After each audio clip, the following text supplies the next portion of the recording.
Hello, my name is Marcus. I'm the compiler of a collection of therapy quotes entitled 1001 Windmills of the Mind, a collection of advanced self-help quotes taken from what's often called the psychodynamic or the psychoanalytic perspective, which long ago, as I understand, referred to as some, perhaps many, as philosophical medicine and narrative medicine. In this video, I want to do part 3 of a 3-video special run on the work of a shrink who just passed away a couple of months ago at the age of 101, a fellow by the name of Edgar Levinson.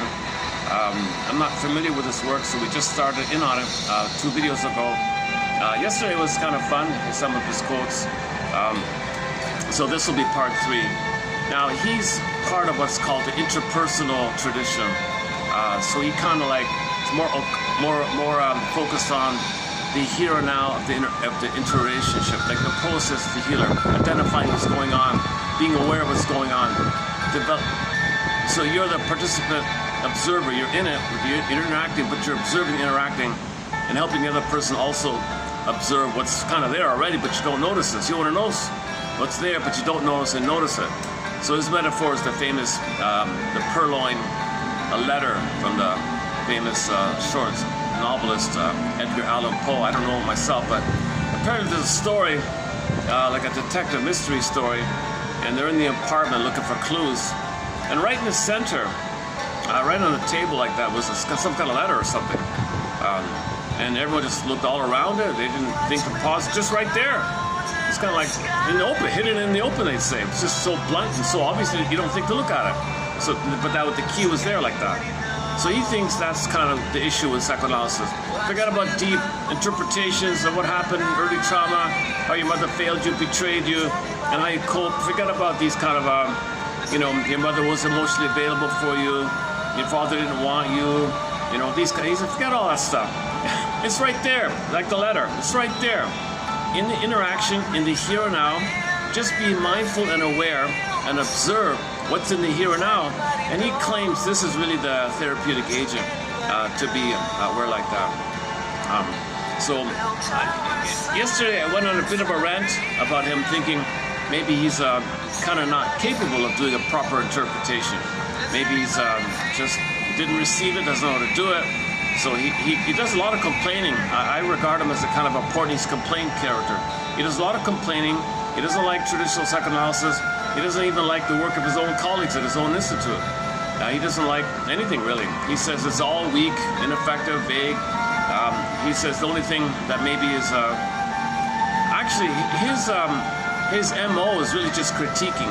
There isn't any kind of proper theory, but he finds interesting gems. Like he finds quotes from poets, and yesterday was Marianne Moore had a line in there that the therapist is a real person, right?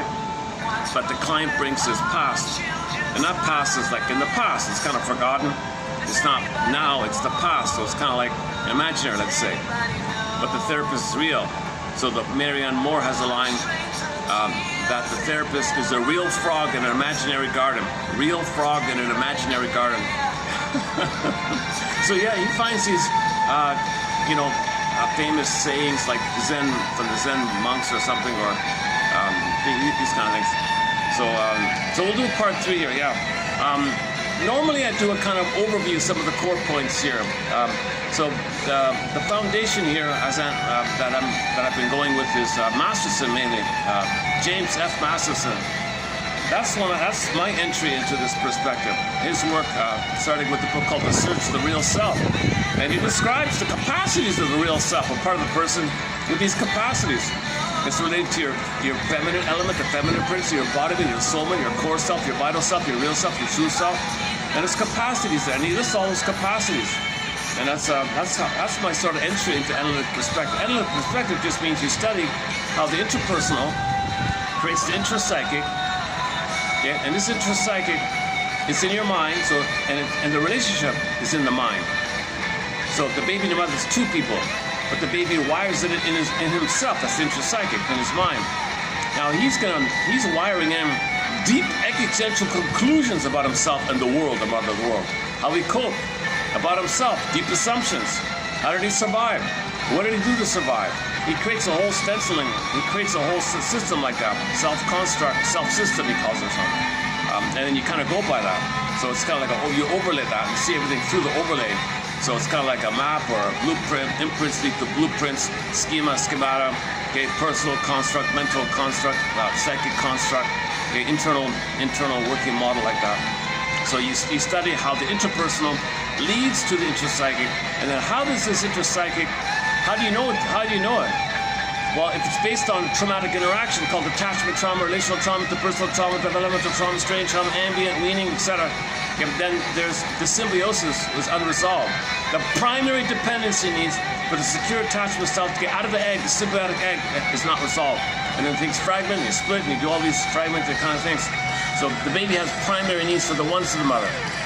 Okay, he needs to have a completion of that oneness time. And his budding beauty in the relationship, his budding beauty is emerging his core self to blossom in the soil of the matrix of the two together. His identity could blossom. If the relationship is flawed, okay, his identity is suspended development, arrested development, developmental arrest. Okay, so the budding beauty gets frozen. In myths and fairy tales describe this in metaphor like Echo turns to stone. Okay, Snow White's in a coma, Rapunzel's in a tower. The core gets yanked down into cracked underworld. And so on. The princess, meaning the anima, the soul, the Venus, the feminine, the moon, the Venus, still it morphs into a bird and flies away. So that means your living place, your mammal, like the brain has 3 parts, right? 3-in-1 brain, the brain with 3 parts, survival, feeling, and the cortex, thinking cap kind of idea. Well, the feeling self's all frozen, suspended, because it couldn't blossom because the relationship was disturbed. In attachment trauma, the attachments, it's an attachment trauma. So in the trauma, he suspends it and goes back to the survival place. Mother's dangerous. She's not really dangerous, but the baby has a misunderstanding. He's enraged at his mother, wanting her connection, rhythm of bliss, rhythm of safety, her attunement, her attunement, her reverie, her consideration, love and understanding, her sweetness, her tenderness, her softness, her safety. He wants the natural developmental process. If that's failed, he becomes angry to communicate his SOS about it. That anger is blocked, mother doesn't get it, it turns in on himself. Now when the baby's own anger, which it becomes destructive with fantasy, devouring, wants to control it, just came all these cannibalistic vampire kind of fantasies. But the baby's small, mother's the giant test in the nursery, baby's helpless and powerless, mother's all the power, totally dependent, trusting. In the primary unconscious mentation, it's a different quote-unquote mystery, it's a different kind of mentation that Alice in Wonderland kind of. No time, things that flip-flop and shape-shift and morph and twist, and there's no language, it's pre-linguistic. It's a different world in the unconscious. So in the unconscious, it's imaginal.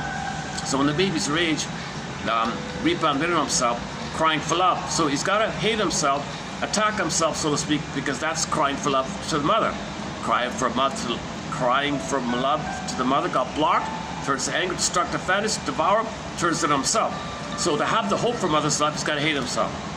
Now the imagery, the poof, the sizzling is the monster. Monsters of the id monster. Vampire, squid, take your pick. The guy with the horns, be Leviathan, all of them. Any kind of Medusas and Medeas and wicked queens and wicked witches, any kind of entity, any kind of creature that's enraged wants to gobble. That's just code for the baby's situation, the baby's feelings and needs. The baby's situation, desperation, oral phase, poof, think of it like a Picasso painting. Okay, so it's just an image in the primary mentation. It's unconscious fantasy, unconscious memories, and that's his energy is to cry for mother's love. But he's in pain, crying for mother's love, not remembering mother hurt him, reaching for the one that hurt him. He's a love fugitive from the love that he seeks. There's no hippocampus, there's no linear time, there's no time. He doesn't remember, there's no storage of time to know mother hurt him. All he knows is now I'm in pain, now where's mother? Not remembering that mother hurt him, causing him to reach for mother. He just says, mother, where are you? It doesn't work. Okay, so once the wiring is set in, he's going to keep on searching for mother.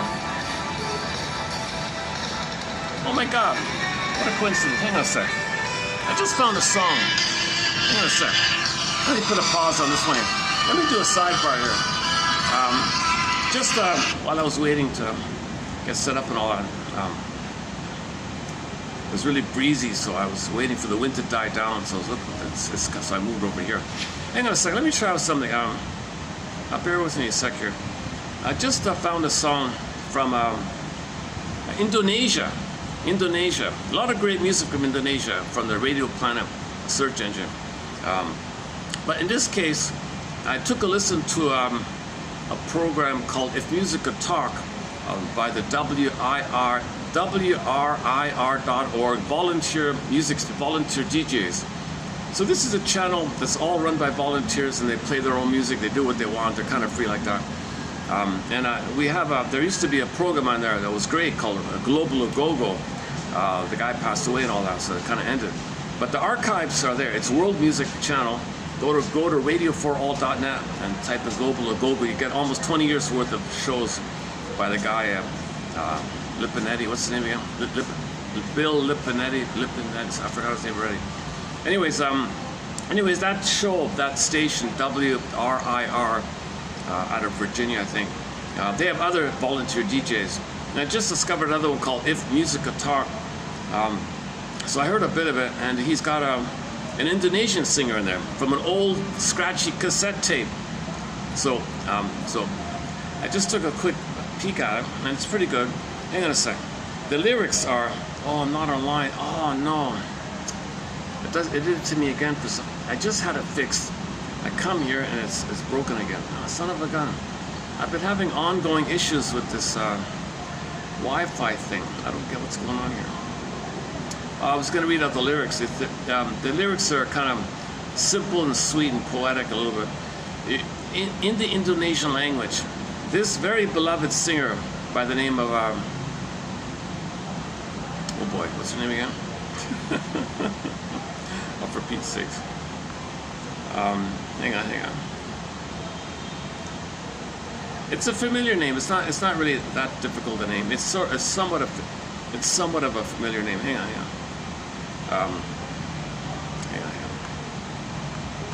Hold on a second.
Oh, maybe I don't have it here. Oh, it looks like I don't have it. So on here. What happened? Was it deleted or something? History. Where's the history? Hang on a sec. Yikes. My phone does, things delete on me here. Things disappear, and then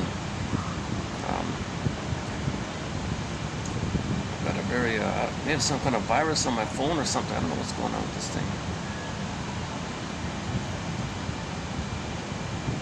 Oh, here. Oh, finally. Okay. The song is called Kelana, K-E-O-Lana, K-E-L-A-N-A. The singer is Amelia Contessa. Amelia Contessa. She's a beloved singer, mainly in the 70s, maybe 60s, 70s, and 80s, 90s, maybe that kind of time. She had a lot of hits and all that. Yeah, she's a soulful singer. You can hear her voice. And to my surprise, the lyrics are available. And the lyrics, yeah, one second. If the wind dies down, I'll go back to my first spot there. But you know, it's a typical thing. She says she's searching for love. The basic message is she's searching for love. But there's sort of a bit of a lead up to it. I'll climb, I'll cross the desert, and I'll do this. And what am I looking for? And I'm not sure. I'll just keep on going. I'll persist. And somebody asks her, "You're really looking for something, aren't you?" "That's right." "Well, are you willing to share what you're looking for?" "Okay, I'll share what it is. I'm looking for love." It's a simple song, but it's a little more poetic the way it is in there. But okay. So no, I don't know if this is, I don't know if she's talking about herself or it's autobiographical, and I don't know what, it's just a song, right? But the baby's looking for connection, the love, the attachment. The attachment is love, the connection. Okay. Mother being there and connecting and providing the security to meet the baby. That's all, that whole thing is love, right? The sweetness and meeting the baby's needs and soothing the baby and recognizing the baby, understanding the baby, meeting the baby's needs, providing that rhythmic of bliss, the back and forth flow. Okay, it's like interaction, interpersonal interaction. Baby signals, mother delights, welcomes, meets the baby's needs.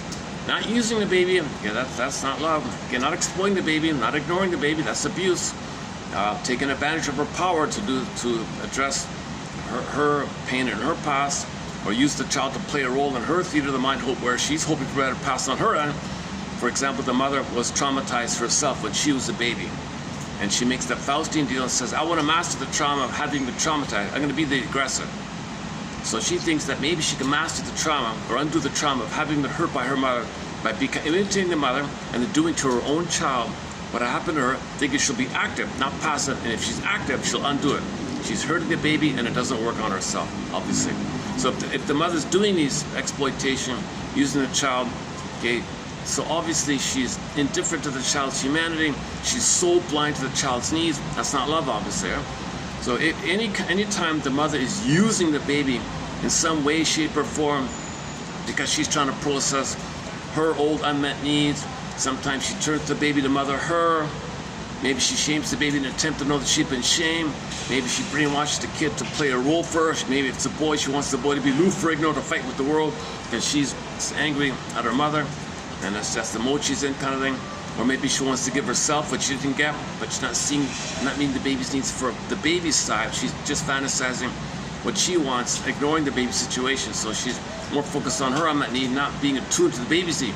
Mother has to provide attunement and entrainment to the baby's situation. She's got to be present and listen, reverie, listen to the baby and reply. Okay, not make it all about her where she's at her state. Okay, and so on down the line, a whole long list. Or mother's just simply not around, busy at work or something. Just maybe didn't want the kid, or use the kid as a pawn, fighting with the guy or something. Maybe she thinks has other agenda or something. So if the baby doesn't get his needs met, if the mother's infantile or something, doesn't want to be a mother, doesn't have a sense of identity to be a mother. Maybe you gotta have an identity, an I. The mother doesn't have a core I to say I love the baby. There's no I there. She didn't get her primary needs met. Okay, if the mother herself didn't get her primary needs met, still stuck with unmet symbiosis, fusion, then she doesn't have the I to do so. So the baby will be very distressed, looking for love, a great hope for love. It fell. You heard no noise. The wreckage was within, O cunning tale that lets no witness in, says Emily Dickinson. There's a pain so utter, swallows the core self up, then the person goes into a swoon. They'll be numb, pin in a collar, the emotional body goes flat. Now we'll have a fear of feelings, affect phobia, dysfunctional feeling system, fear of feelings. But before it gets to that point, the baby's going to signal, "Mother, what are you doing here? You're so blind to me. Don't make it all about you. It's about me." Mother says, "Sorry, it's all about me." "No, it's about me. I'm the baby. You're the mother." "No, I'm physically, I've got the body of a mother, but emotionally I'm coming from the circuit, the template, the memory, the puppet master within me that's trying to get a better outcome. It's trying to process my trauma to get my needs met. So I'm going to put you in the theater of my mind and try to work it through. But mother, I can't play a drama in your past. I'm in the present here. I'm a real frog in your imaginary garden. a real frog in an imaginary garden. I'm real. I'm a real person in the here and now. I'm a human being. I'm a baby. Babies are human beings. I'm a real in the here. I'm a real human in the here and now, right? And she says, well, all I see is my imaginary past. That part of the brain doesn't know time. All time is that time. Yes, I recognize you're there, but emotionally, I want a better past. I want my mother's love. I want to resume development. I want the safety that I didn't get. I want to be out of the pain. I want a better outcome for the past. That part of the brain doesn't know time. I'm repeating. Mother, oh my God. So the baby will be enraged by this as an SOS. What about now, mother? I'm an SOS mode. Does that shake you up a little bit? Your SOS is meaningless to me. Okay, I'm center stage. Well, mother, what about the anger character from the Disney film Inside Out? When the anger character's flames pop up and he's enraged, like you see his face and the vocalization, his manner and all that. And you see how the flames spell SOS, mother? See SOS? You know, like I said, baby, I'm sorry, baby. I'm empty inside. I have no identity to feel. I have no empathy. I don't know what you want. Now, in fact, you're annoying me. You're making me angry. No, you can't be angry. I'm the same. You're complaining that I'm angry. Mother, my anger is a cry for your love. You can't be angry at me. You're not listening. Gaslight. Baby, you're not angry. Yes, I am. No, you're not. Oh my God. Battle goes on for a while. At some point, the baby's anger, which is a cry for love, blocked like the water hitting the bank, rebounds in.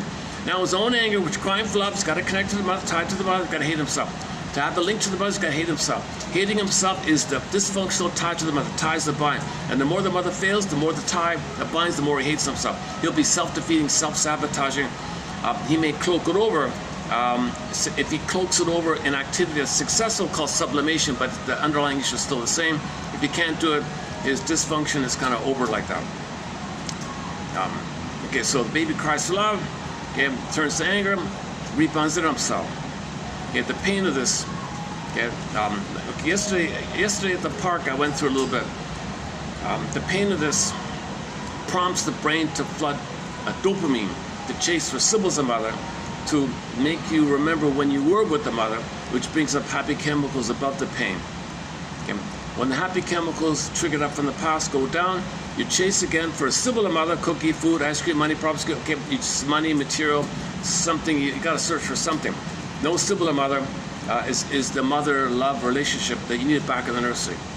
You wanted a relationship, you know, and buying a cookie is not a relationship with the human mother back in the past. But you got to search for mother, hoping the cookie can be mother in the relationship. The cookie's not alive, you know. The cookie's not. No time machine. It doesn't. But the mandate is to reach for mother. All you can do is search for symbols. So he's dependent, and all it does is function as pain management. It's a trick. You search for a symbol to remind you of when you did have mother. Then you get the happy chemicals of the good old days, which flip up over the pain. Yep. And then when the happy chemicals go down, you chase again for something, and whatever it is you get, okay, if it's a thing, you can't enjoy it because the set point of serotonin is too low. You don't have the chemical wherewithal to enjoy something. So pleasure, safety, you don't accept it. Relationship, likewise. You don't have the oxytocin to bond and connect. You don't have the chemical wherewithal to love. Okay? All you got is to chase to trigger the past. All you're doing is trying to trigger the past. The chase makes you feel important, so that's your identity, and you feel the dopamine because you anticipate getting mother. For a moment, you blip the past, feel better, disappointed, chase again. Disappointed, chase again. Disappointed, chase again. Disappointed, chase again. Okay? We're a love fugitive from love that we seek. So in the song here by Miss Amelia Contessa from Indonesia, she says the same message that pretty much 90% of all the songs are out there. I'm looking for love, kind of thing, right? So this is kind of like I don't know what the number is. Maybe most babies are not getting the full proper time with the mother.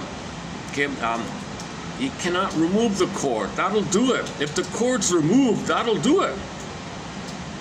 You can't remove the cord. It's called the lotus birth. You got to leave the cord, leave the placenta, leave the smells, leave the hormones. The room is warm, there's candles. Hand the baby to the bosom, let him suckle, skin to skin, hormones, skin to skin. It sleeps on the belly, baby sleeps on the belly. Maintain that cocoon, social, interpersonal womb. And the mother's present, skin to skin for 4 to 5 months. And then the idea of oneness expands to the world with his motor skills. Now the world's my oyster face up until 18 months. Don't rebuff him for him. Let him think he's a king of God. Get one cartoon jokes, mother's bowing. Yes, baby, king and all. Let him have this face of infantile megalomania, omnipotence of thought, magical thinking. It's all about him. He's center state, king of it. He owns it. He's got to have that face. But first he's got to have the egg-like face. Now if that's broken and needs are not met, okay, pain, repeat, look for it. Pain, repeat, look for it. Pain, repeat. So repetition, compulsion, hamster wheel, Klieglos, Sisyphus, mindless repetition. Okay, take your pick, Tantalus myth. The guy reaches, rejected, reaches, rejected. Okay, you pull the lever, rejected, pull the lever, rejected. You eat a cookie, rejected. Whatever you do, it's rejected. Okay, a great hope, rejected. A great hope, rejected. Okay, whatever form it takes, doesn't matter. Now, buying ice cream is not mother's sweetness in the past. Buying a new fill in the blank doesn't give you mother's, warmth, body stability, connection, attachment, warmth to one, skin to skin, reverie, interaction. That doesn't work. But we're stuck in this kind of mode where we got to reach. It's rejected. Now, in some disturbed cases, okay, there's an outer element here that collectively the reaching is called greed, and you feel entitled. You got to get it. Okay, the outer element is that you can't accept goodness. You're only reaching to fail it again. You're only reaching to know that you were failed, but you can't accept it because you don't have the chemical wherewithal to accept it, so you reject it. So when you get something, you got to reject it. So that's called envy. So you search, you can't accept it, wreck it. So that's called grenvy. So we're eating up the planet as fast as we can. Play the song by Rick Anna. We're eating up the planet as fast as we can. That's just applying the individual. Like, I add it all up. That's why we're destroying the planet, eating up the planet. You see it all the time. The food, the water's destroyed, the air destroyed, the soil. We're destroying because we're greedily gobbling, wreck it. The greed is the search for mother, but the wrecking is you can't accept goodness. Okay, and there's a whole topic called, we have a chapter, up to 65 chapters here. We have one called the 55 symptoms of homotraumicus, as above, so below idea. So that's a separate door. It takes 10 hours to run through that one here. But just this nice little song from Indonesia. So I was saying just the other day, if you go to Radio Planet, the website, Radio Planet, you get a globe with thousands of dots all over the place. You move your cursor randomly to any country, any dot, you'll hear the radio there. It's a great channel, it's a fun channel. I recommend Malaysia, Indonesia, and Turkey. A lot. Every time I go to those three countries, I find a great song. Ivory Coast and some other African country, great music there, right? Europe, to my surprise, a lot of pitiful, techno-canned, crassy, AI-generated, techno-thumping disco covers. I can't believe people listen to that stuff. I don't think they do. So we're not getting much music out of Europe there. So it's mostly some older music from like Ziana Zain from Malaysia is a major musical voice in our soundtrack. Anyways, so back to the searching for love idea. So the baby's searching for love. It failed. Okay, it's wired in. Pain. Repeat. Well, when you repeat, how do you search for mother when you're out of the nursery? Again, symbols. If symbol doesn't work, repeat. Symbol doesn't work, repeat. Now the pain of this. Okay, what happens is the pain of this.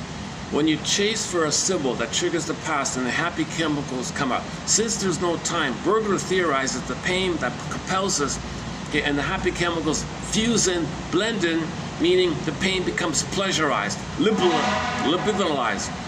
The liberalization of this pain, or the pleasure in pain phenomena, chemistry, dynamic, mechanism, operation, maneuver, whatever, called psychic masculine.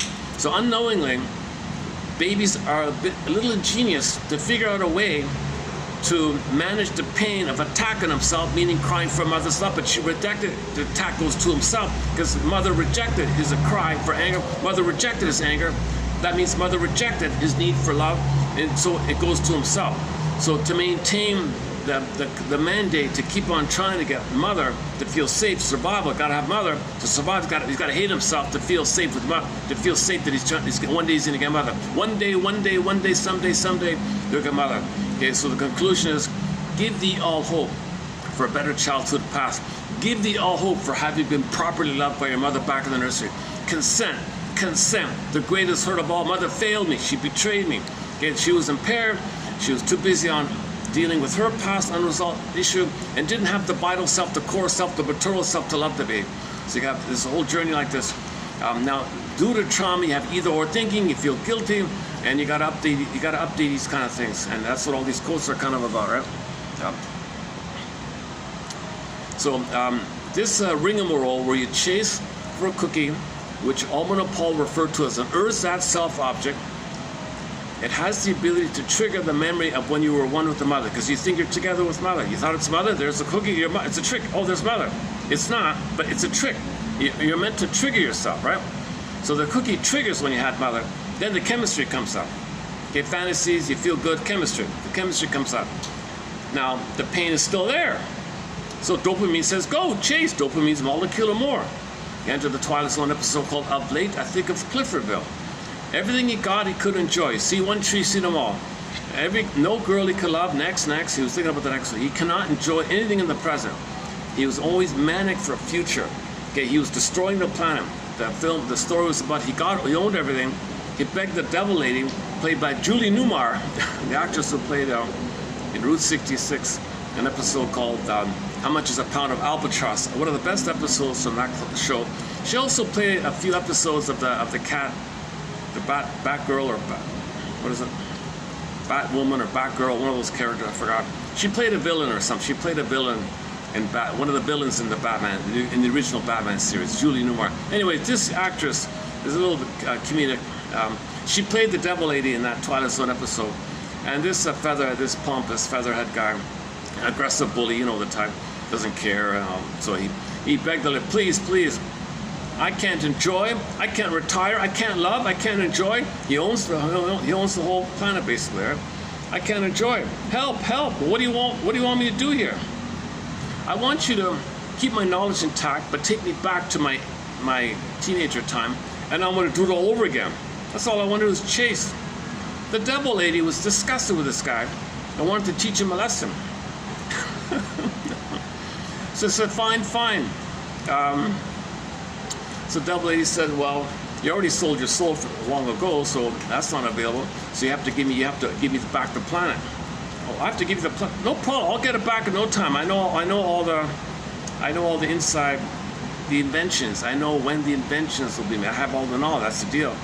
Okay, now suit yourself. So he's back to his teenager time.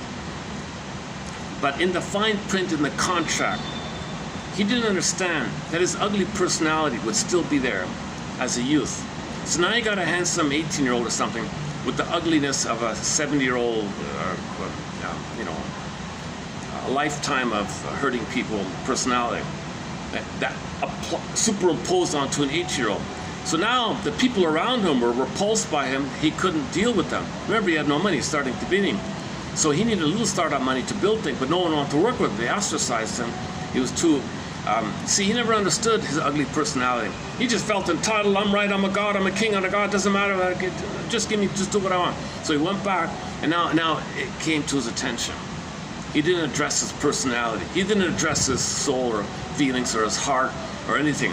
He was just this manic, greedy, aggressive, entitled, infantile, megalomaniacal, desperate, voracious vampire squid psychology, meaning he's acting out the image of the cry for love, which is vampire squid. He identifies as the aggressor, which is the cry for the mother. He's actually acting out his own image anger of crying for love. So yes, he's destroying the planet, gobbling up the planet. That's the baby trying to take in milk and nurse it with the mother. So the planet's like a nipple. He's just trying to gobble in, but it's ridiculous, right? So you're coming from templates. You're coming from these old archaic imprints. These imprints are powerful, right? Iceberg metaphor. So anyways, he went back to his youth. It didn't work. He said, oh my God, please, devil lady, come back, please come back. Take me back to my present. Well, you realize if I take you back to your present, you'll be based on who you are now. Okay, whatever, I surrender. So he went back and he spent his life as a I don't know, a garbage collector or something. I forgot, just some menial kind of job, some regular the lowest maintenance job around or something. Because no one liked him. He got the job that no one wanted to do or something. And he spent his life doing that kind of thing. So the moral of the story was, the devil lady was trying to tell the viewer, you know, if you're gonna go back in a time machine, ask that your personality will be the 18-year-old personality, but you'll have the knowledge of the 80-year-old, but your personality will be like more. See, originally when he was 18, he was a narcissist, but people grew up with him, they knew him, so he could get along with other people. He didn't like him, but they got along with his people. He can make connections like that. But when you add on decades of nastiness to that 18-year-old kid, it's a perverted kind of situation. So the story was about narcissism and greed and entitlement, and so ugly that even the devil had to teach him that. You know. Okay, up late I think of Cliffordville. I didn't present it. I presented the story maybe a little more smoothly in previous videos here. Let's get back on track here. So,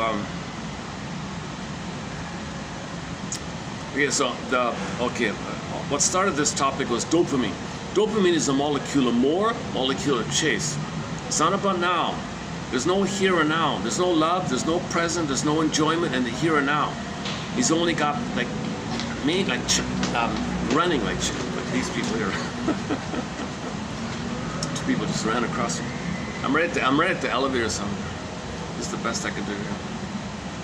Oh, maybe I can go back. Yeah, maybe I can.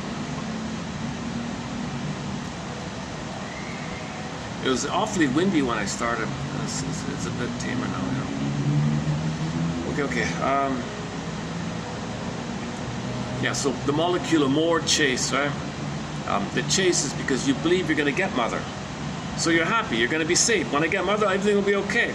So you're kind of excited. That's the idea of dopamine. It's exciting to finally be safe, because when you're safe, you'll be relieved and you'll love and have pleasure.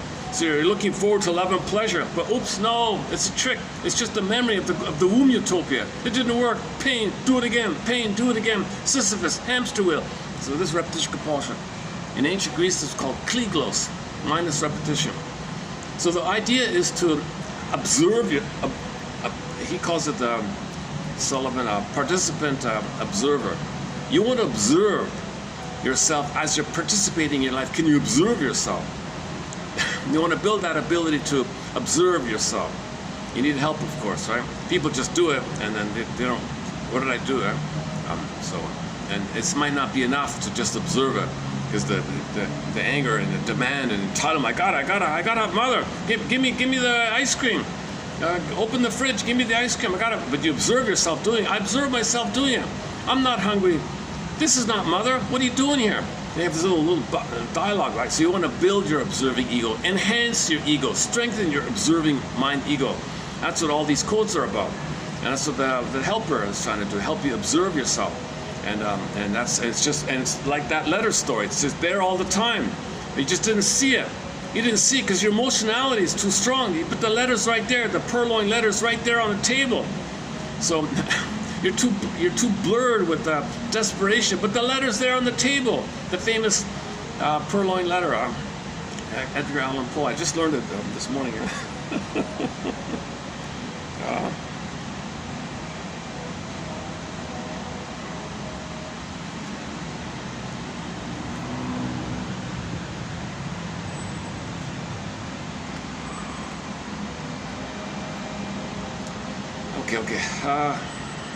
Okay, this topic about psychic masochism, ultimate boss theory, but Erzat's self-object and triggering the past, and Janoff's theory, but the set points, and the cloak called rationalization, which makes you, which cloaks it. Need to know, you can't know this is going on, so you believe some flim-flammery, some belief, some silly thing to say, some slogan, some cliche. What's the big deal? It's on sale. So you don't face the true reason why you're doing these things. You never really know why. At best, you might know, oh yes, I'm an emotional eater. That's confession to lesser crime. The cloak, the deeper thing called psychomasochism, where you angered your mother, attacked yourself, crying for love. That means you got to know mother failed you. Now, no baby can believe mother failed them. Need to know they don't want to know this. And you made the pain of that pleasurable. Whoa, major crime. That's why we confess to the pseudo-aggression, the pseudo-activity, the neurotic living, dysfunctional living. So we're dysfunctional living, and like Berger says, it can branch off. It could be dysfunctional proper, or it could be dysfunctional where you channeled your energies to something socially useful in society like that. So if you're a good liar, and you work for a company that specializes in fooling, advertising, you might sublimate, but the issue is still there, right? Okay. Let's play the song. So Indonesia. Let's take a 3-minute break here. Hopefully it'll come through here. It's an old scratchy. It's a little. The sound quality isn't the best, but it's such a nice song. Hang on. Oh, Jesus, did I lose it? Oh, I lost it. Oh, hang on. Give me a second to dig it up here. Okay, it's under K, right? K. Go to the K's. Hang on here. Okay, where are we?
Song's called Kalana.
think we'll have more songs from her. I just found her today, this morning, just before coming out.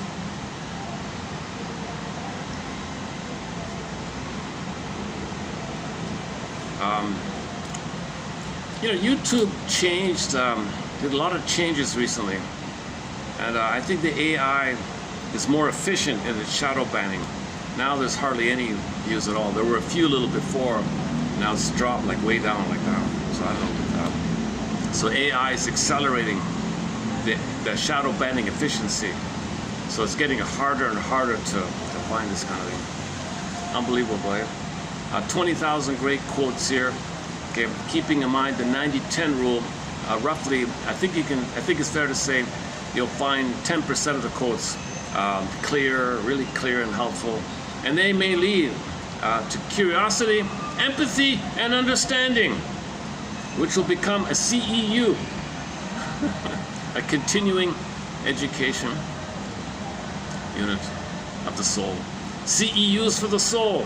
You can get your own CEUs for the soul here by reading around, finding a chord of interest, and follow the thread, free associate. What does this remind me of? What does this suggest to me? Okay. For example, if you get a quote that tells you about dreams, that when you wake up, it's a letter from your unconscious. So whatever you remember in the morning, regard it as a letter from your soul to yourself. Whatever you remember, look for the relational patterning, the relational pattern that's going on again and again. The affect. Give the dream a title. TTAQ, title, theme, affect, question. What might your soul be asking you? Kind of thing. Yesterday's closing was the theater of the mind metaphor. That if you can consciously recognize you don't want your dysfunction, on the one side, at the same time, okay, go to the theater of the mind, sit in the audience, look on the stage, and see your own inner child of the past, tangled up, mute, can't speak, too afraid, it can, but it's just too afraid, comes on stage. And your inner child of the past is waiting for you to say thank you for coping, because something gross would have happened. Thank you for dealing with the trauma with the emotionally impaired mother, the emotionally abusive mother, exploited mother, impaired mother. Thank you for managing. Thank you for managing. And that's what your soul is waiting for. So we're waiting for ourselves like that. Okay. For more on the metaphor, the theater of the mind, check out the past week by Carl Menninger, or better yet, go to his book, Carl Menninger, called The Human Mind.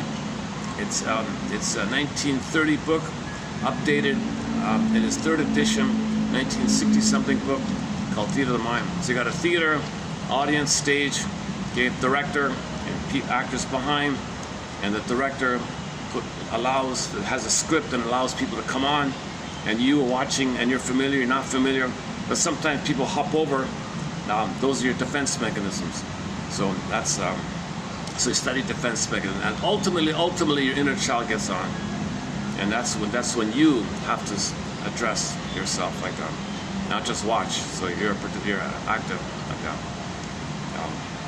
Okay, for more on that point, check out Bruce Ecker's memory reconsolidation presentation. Okay, let me just jump to today's quote here. Okay, so this he's more of a critic philosopher. This guy,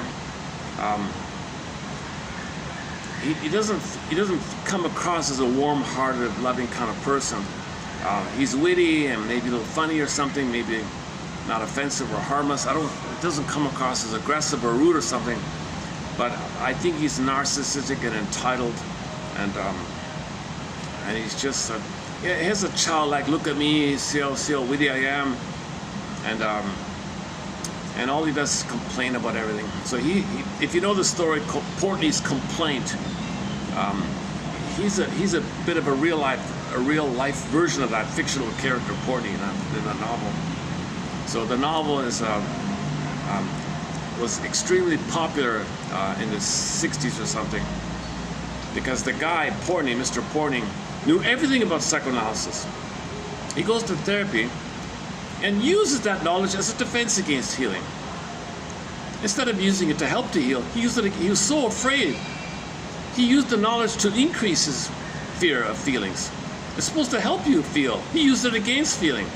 So he's so intellectual, witty and all that, and you couldn't reach him. So he's a bit like that as well, I think.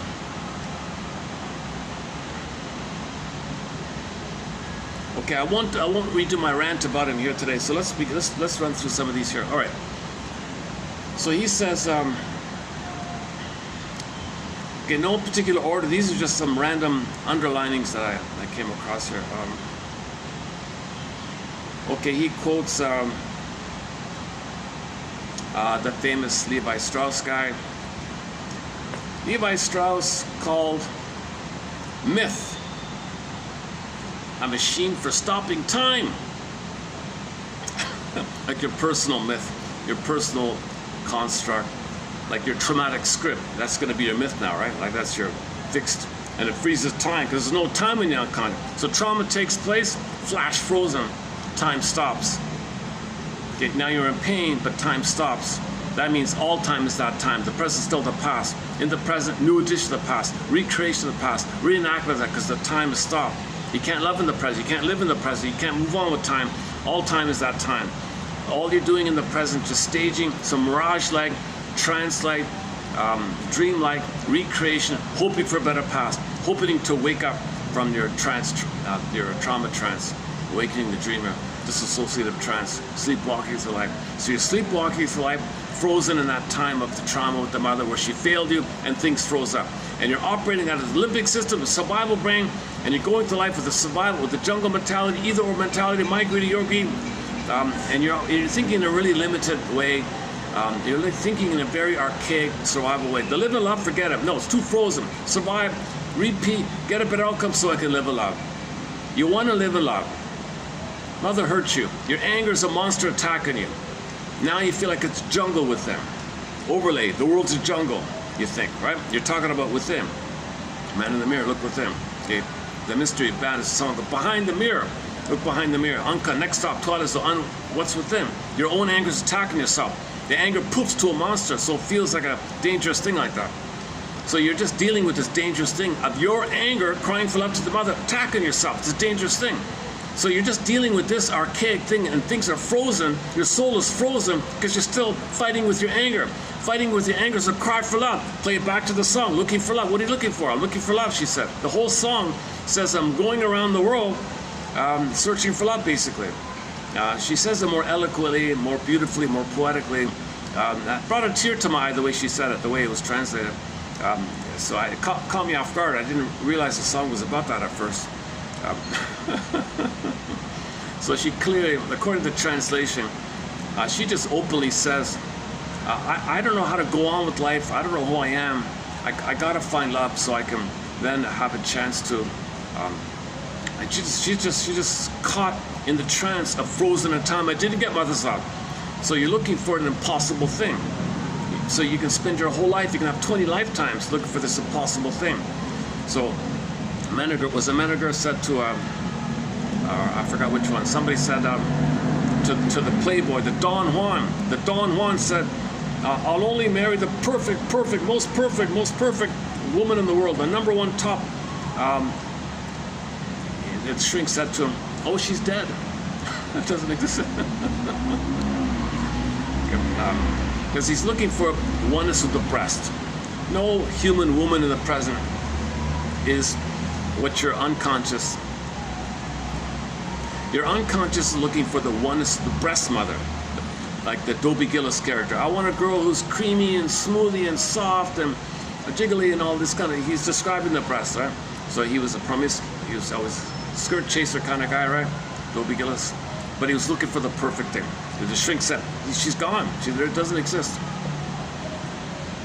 So looking for love means you're looking for the fusional symbiotic oneness. No person can give you that. All you can find is somebody who reminds you that failed.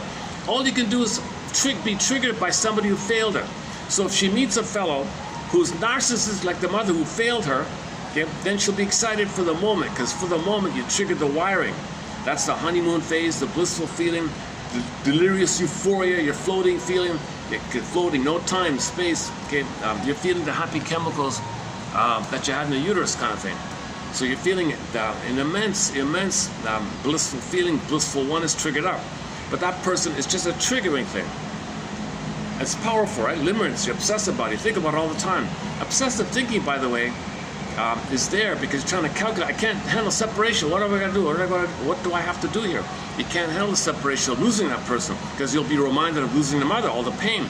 So obsessive thinking is like trying to not feel what do I have to do here and keep it in the head like that. See, when the baby slept, he's got a mind, in his mind there's a holding interject, a soothing interject, the internalized good object, a voice that says, a voice based on the experience of mother loving him and soothing him and being there for him, understanding him, accepting him. It's kind of a party it goes with you kind of thing. So you're fine. You're connected with yourself. You go to life connected with yourself. You express what's authentic yourself, your real self. Now if that's failed, that's crashed, there's a hole there, right? Something's attacking you. Your own anger. But if there's a hope for love, excessive thinking, OCD obsessive thinking, it's got to go right this time. You're looking for a better outcome for the past. Oops, almost said.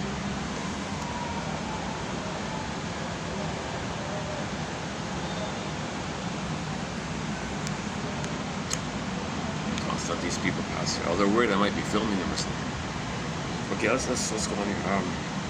Okay, Levi Strauss called myth a machine for stopping time. A neurosis is equally a machine for stopping time. A dysfunction stops time. Means you have a human connection to neuro. All right, I'm not gonna get That's why I held the camera. This is the perfect angle to not get people in the camera. Look at that. They walk right by me. I didn't get the reflection of them, right? Didn't get them. All right. This is a good. This is a good little nook here. This spot right here. Unfortunately, I got the traffic all the time. But okay, next one here.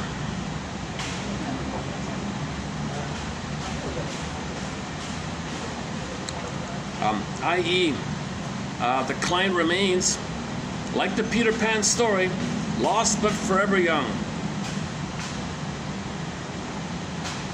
Sometimes after a therapeutic advance, the client will noticeably click, there's time, and begin to think about aging and mortality and changing and growing up and maturing.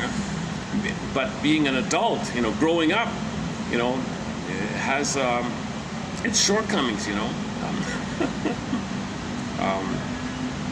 back in childhood, you had all these benefits, right? The security of the familiar, don't have to grow up Peter Pan, you don't have to grow up. Moreover, leaving behind one's childhood means giving up. In growing up, you got to give up the Talionic deal with the Faustian deal. When you grow up, you got to understand mother failed you. But if you're tied there, you're living with the Talionic feeling. One day, and your anger at your mother is you're kind of in protest mode. And so if Peter Pan won't love her or trust, or if he's a robber, I don't know what is it. I don't know the story. Won't take responsibility. The tattered rags, the stigmata of one's childhood are both a powerful reproach, bearing witness in a way that is hard to relinquish, and a cry for further reparations.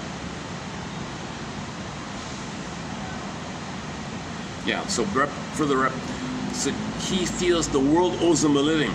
The breast serves the baby. Crash, trauma, frozen, superimposes the template to the world. The breast is the world, planet breast, mirage. Okay, the world owes him a living. Just like the breast should feed the baby and make the baby safe. Fail, translation, flash. No time, all time is that frozen time of the past. The world owes him a living, i.e., mother should be nice to him and meet his needs. Crash, he spends his whole life within a sense of a strong entitlement. The world owes me a living. I own the world. Gobble up. Give me greed, envy. Give me greed. Useful, good. Okay. If it doesn't work, I hate you. Don't need you anyway. Sour grapes. Everything or nothing. Give. Ooh. Okay. See, he's a baby. like feeling he didn't get enough love to get out of the primary symbiotic egg. He's trying to recreate the egg so he can be hatched out of the psychological egg. There's no psychological identity, so you don't expect empathy or warmth or care or any of the quote-unquote more normal human side of being human side. Don't expect that side. Don't expect the normal feeling, the gratitude and the ability to apologize and share honestly what's going on with you. They can't do it. They're in survival. That's why they're pathological liars. They can't tell the truth. They're not psychologically able to tell the truth. Everything is a flip-flopping, house of mirrors kind of talking. And they don't care. They got to survive every moment. They'll say what they have to say that second. Next second, they'll say another thing. They're just in a timeless survival mode. That's called the amalgam, the BP, the amalgam in the mind by Gostein. That's when we talk about the line topic. So they're just in survival mode. They hurt somebody. You got to be kidding. It doesn't register. They're entitled to receive. That's all they think. That's their only lens. That's their only focus. They're entitled to receive. The baby's entitled to get mother's love. Okay, flash frozen, no time. The whole attitude in life is kind of like that. Of course, there's anger around not getting it, and the anger is a demand and entitlement, and it can be controlling, and it can be impulsive. It can be impulsive. It can be acting out. It can be hysterical if the affect pops up. According to the affect pops in, it could be obsessive, paranoid, and depressive. The core 6 by Barnett recently discussed. There's no I to apologize because there's no I to feel badly about. Their slogan is no regrets, forever young. I never apologize. I never feel regret. I did nothing wrong. It's your problem. You're upset. Nothing to do with me. They don't understand the effects of their behavior on other people. It doesn't register. It doesn't register. Oh. Other people just. Some people are just so. They just walk.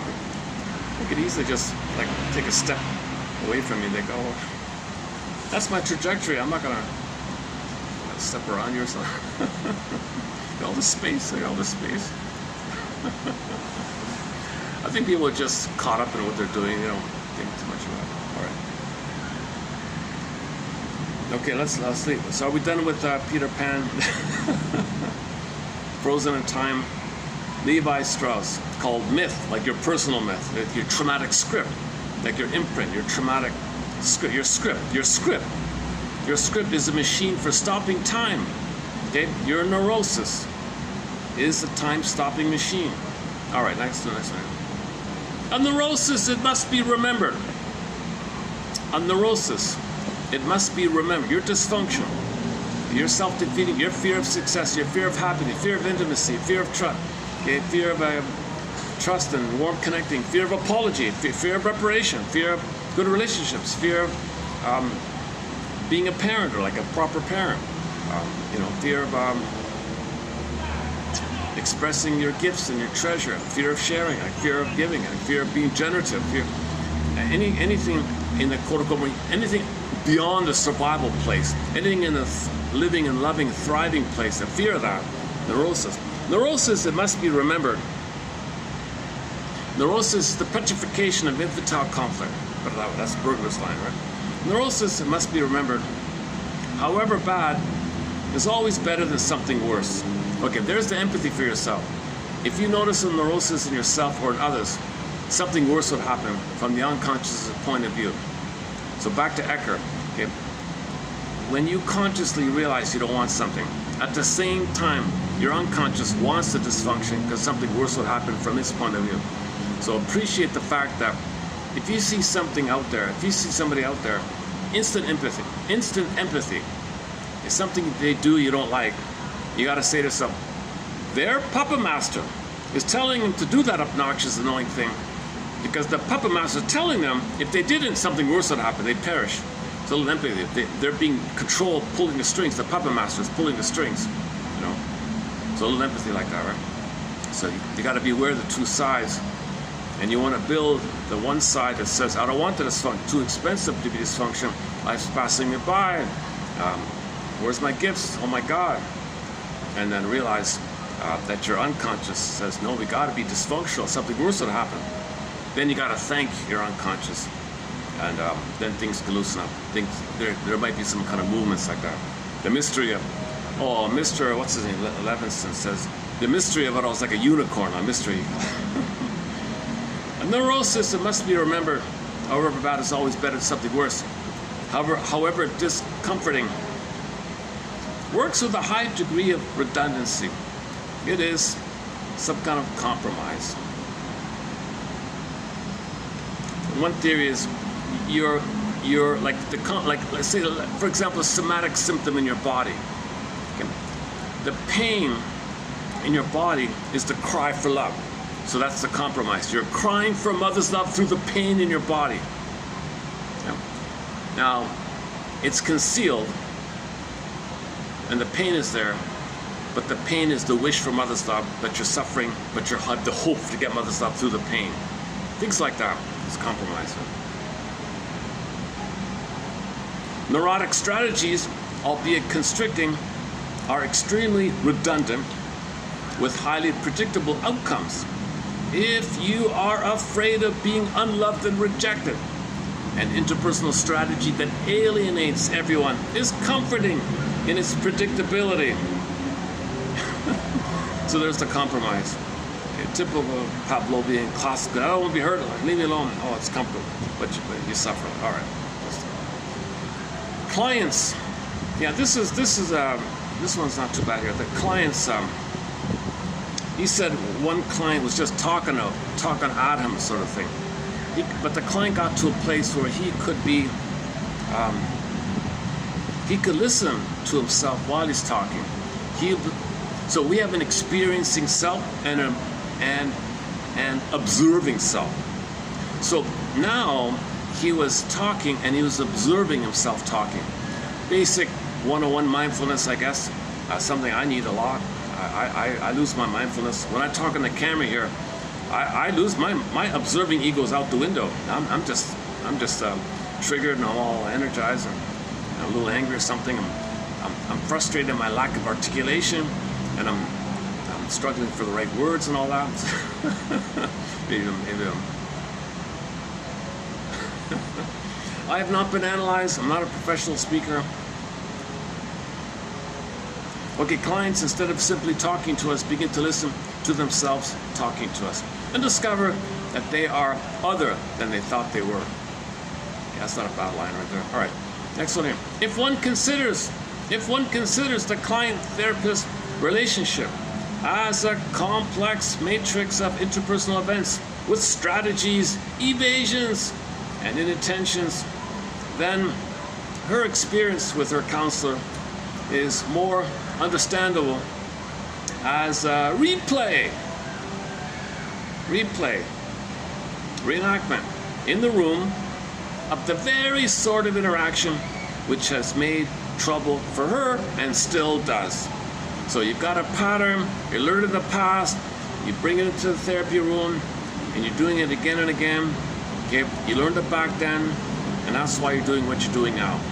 You have a pattern in your life, you learned it back then, and that's why you're doing what you're doing in the here and now. You want to catch the 3 points. This is called a 3-point interpretation. Right, long ago, total interpretation, complete interpretation. I'm just calling it 3 points.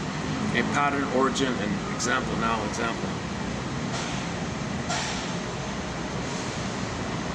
Again, if one considers the client-therapist relationship as a complex matrix of interpersonal events with strategies, evasions, and inattentions, then her experience with him is more understandable as a replay. I was thinking about freeze frame. A replay. Freeze frame. Dun dun dun dun dun dun dun. dun. Replay. We need a song called Replay. It's a catchy opening, right? Freeze frame. Replay. In the room of the very sort of interaction which made trouble for her, still does. That's the pattern. It's got a pattern. Our next one here. As someone once said, the essence of hard science is, who would have thought? Whereas the essence of the social sciences is, Well, now that you mention it, once one thinks of it, it is inconceivable that the crucial question wasn't asked. So if you have a blind spot and you don't see it, right? Somebody points it out to you. Oh my God. Now that you mention it. All right, next one.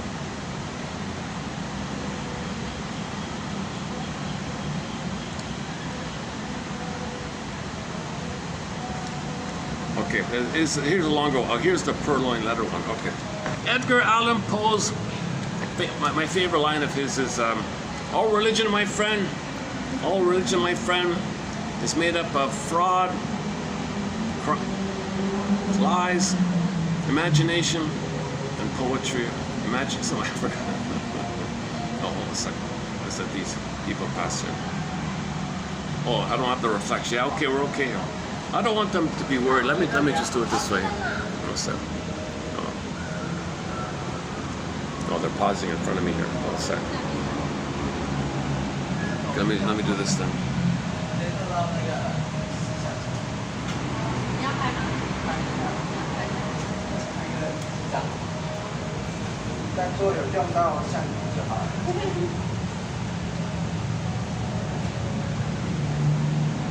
They can't make up their mind. They're circling around. Should I take the elevator? Should I go back that way? Pause here. Look there. I don't want to get people on the camera private. Edgar Allan Poe's famous story. I'm embarrassed to say I don't know myself. I'm not really much of a reader in fiction. But anyways, he's got a famous story called The Purloined Letter. A document of vital significance to the resolution of a crime is left sitting totally in the open, in the most obvious location. It's right in the center of the kitchen. Maybe it's right in the center of maybe it's right beside the phone or something. I don't know. The phone table. Indeed, so obvious, so obvious. Or maybe it's on the fridge door. Maybe it's like a magnet. Maybe it's posted magnetically onto the fridge door, this big letter, and everyone ignores it. Maybe they think it's a personal letter or something. Maybe something like that, right? So the detective goes to the scene of the crime, look everywhere, and they ignore the letter, the open letter that's magneted, that's stuck on the door with the magnet. Maybe something like that, right? They would think of it. Maybe they think it's just a love letter or something, right? A letter from a kid or something. So that's the purloined letter, right? The crime letter. Right? So obvious that no one thinks to look there. Hidden in the open, right? It is hidden by being exposed. Oh, yeah, here. It is hidden by being exposed.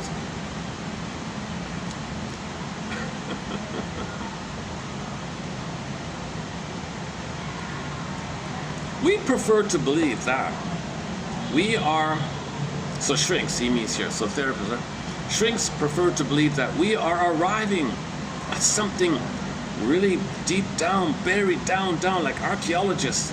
Some really important, deep gem, deep in the unconscious, some arcane, ominous, something really buried in there. Well, I call this the Rumpelstiltskin fallacy.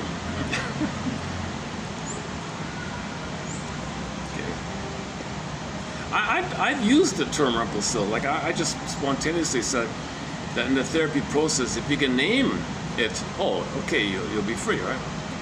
He says more often than not that's not the case, right? So he's a cynic about psychoanalysis. He doesn't believe in interpretations, and he doesn't believe. See, I think this guy, I don't know this true story of this guy, but it's possible he's part of the plunder system to destroy the credibility of psychoanalysis, to say, look how bad it is, how useful it is, right? Look at me, I'm good, I'm great, I'm telling how bad psychoanalysis is. So I disagree with that. I think you need a good interpretation. It's helpful to get feedback. I read something, oh, okay, well, I do know that.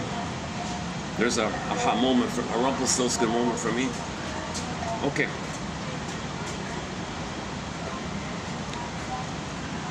Okay, so Rumpelstiltskin, as you know, is the vengeful little dwarf who vanishes. He vanishes when his name is known. So when you name it, the problem goes away, right? Identify it, name it, poof, it goes away, right? He says, that doesn't work for me. What's wrong with me? It doesn't work for me.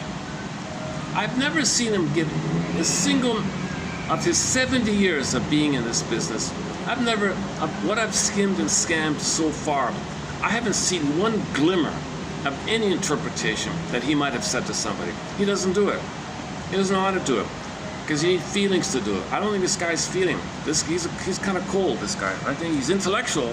He's witty, dry wit. He's known as Mr. Dry Wit. And he is kind of clever and witty sometimes.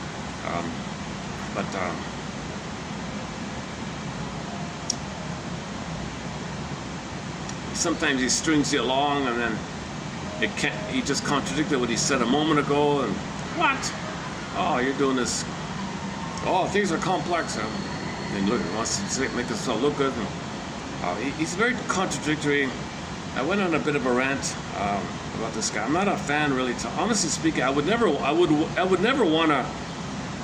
If I had the chance to do psycho, he'd be the last one of the last people I'd go to, because he talks a lot about his hope to have a healthy emotional brain, and now they're saying that when you're interacting with people, there is right brain, unconscious, body to, like nonverbal communication.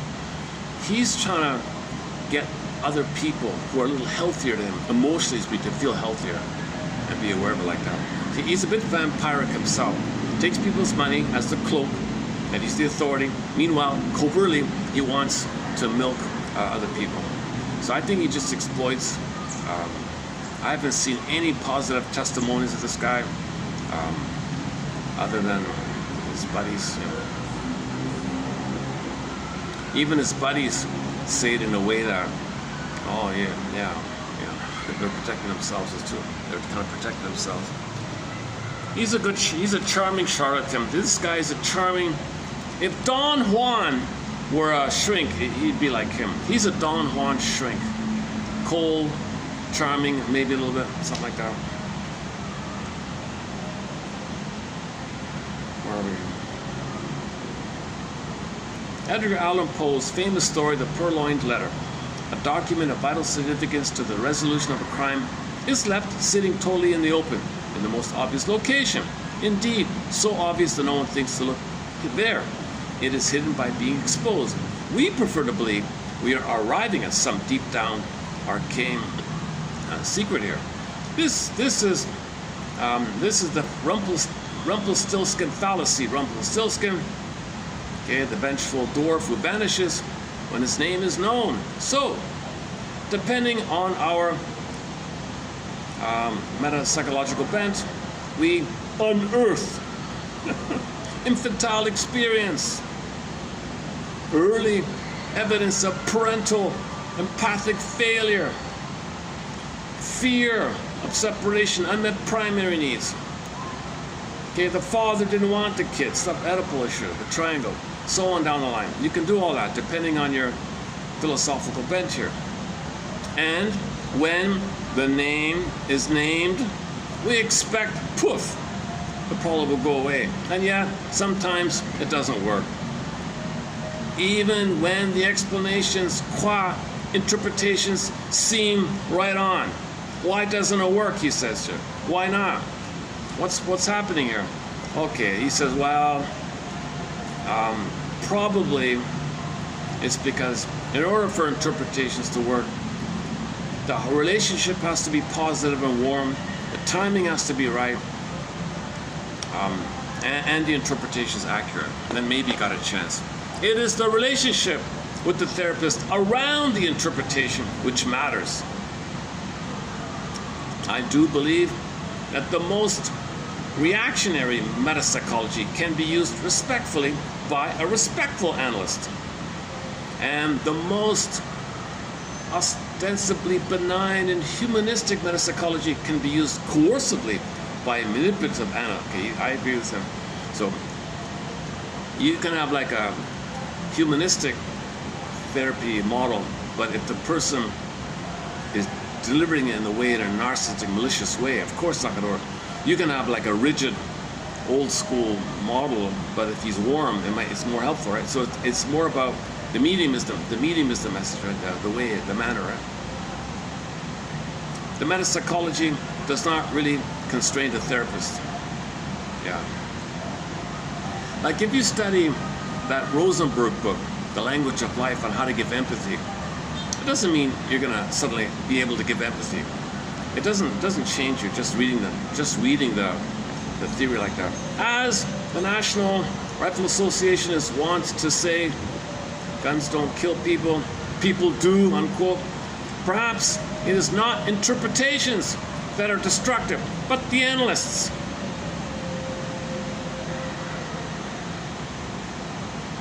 So the interpretation is like the tool. How is it used? How is it delivered? How is it handled? How is it given? How is it presented or something?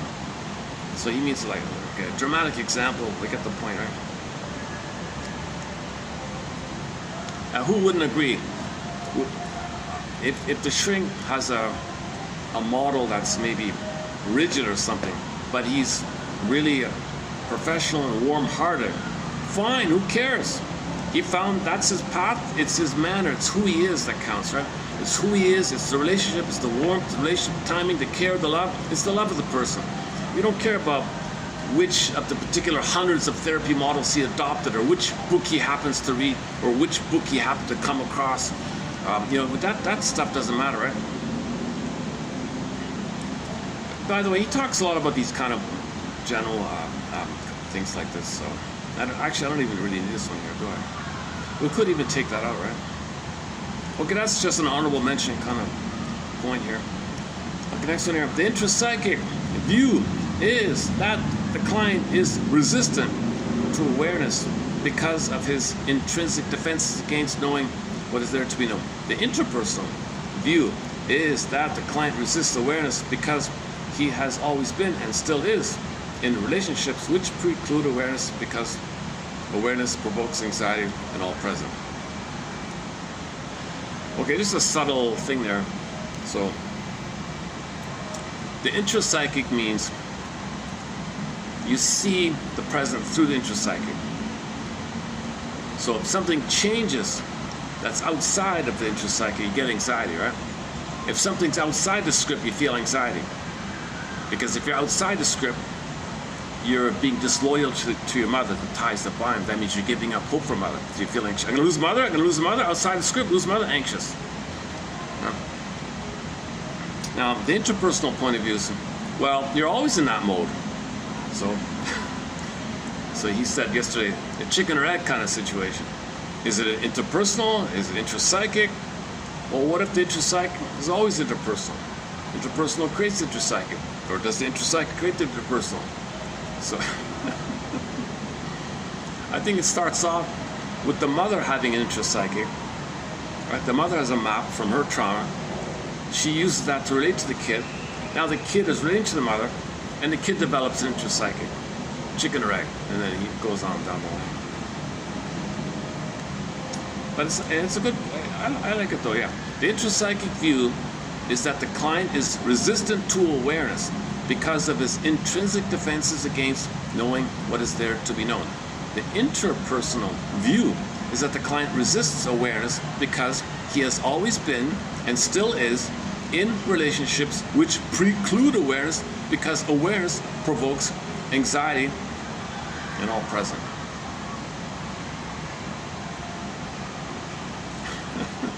It helps you to discern, the past and present, I think.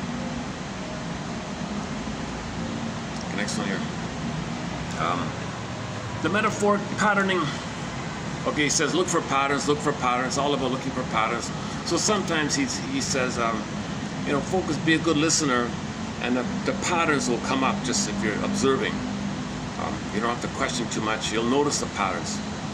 How he relate, how he enters the room, how he greets you, what he does, and what does he complain about. Like, he'll show you in the present his pattern and how, and that's what he learned in the nursery. So the shrink might say, you're showing me what it was like with your mother back in the nursery. You're showing me what your childhood was like. I'm showing you what my childhood was like. That's right. You see me as the parent and you're reacting accordingly. Or you're acting like the parent and you're treating me the way you had been treated. You're showing me here in the here and now an example of how you were treated and you're not aware of it. And the idea is to make you be aware of it, purloined letter. It's right there. Be aware of it. It's right there. It's magnetically on the fridge door. It's right there. Hiding it open, right? So our lives, it's kind of like that, right? We ourselves are kind of the secret to our dysfunction is kind of like hidden in an open sight, right? But we don't see it. The metaphoric patterning applies to his life, his therapy, his family, his history, his marriage, and your relationship with him. Correlating the client's present with past fantasies or past experience, or correlating a dream with current content is a kind of carrying over, and that's what metaphor means. You carry over. Okay, sorry. Okay, somebody by the name of Hofstadter, name rings a bell, Hofstadter, said, okay, one man said, wherever he is, he said, this guy said that, quote, the more different manifestations you observe of one phenomenon, the more deeply you understand that phenomenon, and therefore the more clearly you can see the vein of sameness running through these different things. Okay. It is possible that increased awareness of this patterning is the key to therapy. Now, okay, that's what we just said. It is possible that the increased awareness of this patterning is the key to therapy. One guy said, quote, every act of imagination is the discovery of likenesses between two things which were thought unlike. I don't know why an act of imagination should make for change, but as this patterning becomes more detailed and more in focus, clients do seem to shift. Possibly, awareness is in itself mutative. More likely, awareness stimulates small incremental changes in participation. Small inputs may indeed cause large shifts, according to the famous butterfly effect of chaos theory. Okay, so he borrows this thing about the butterfly effect, right? So, you know, butterfly, a butterfly flaps his wing in the North Pole. In the South Pole, there's a, I don't even know it myself. But if you make a little incremental change, there may be a major change in your life, right? So, or maybe he thinks that's what it means. Maybe he thinks this is what it means. Like major changes take place with a little micro change in your life. If you change your daily routine because you think it's healthier, maybe your life is dramatically better. There is an old joke about Mr. René Descartes, the famous guy, the famous guy who says, I think therefore I am, that guy, right? So we say here, another one says, I feel therefore I am. It's the quality of the feelings that determine the quality of your life. I feel therefore I am. Okay, well, long ago one guy said, I think therefore I am. Oh really? There was a joke about that. The waitress says to him, the joke is Descartes, what's his name? René Descartes. Descartes, however I've heard it as Descartes, spelled as Descartes. René, first name René. Okay, René Descartes is ordering tea in a restaurant. The waitress approaches. Sir, would you like lemon or milk with your tea? Descartes reflects, and says, I think not. Poof, and disappears.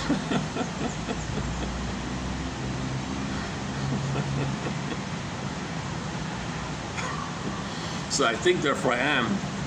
Oh, no, I don't want either. I think not. I won't have either. I think not. Poof, he doesn't exist.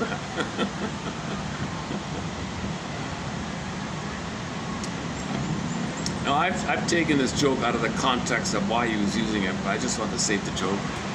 We need more jokes, right?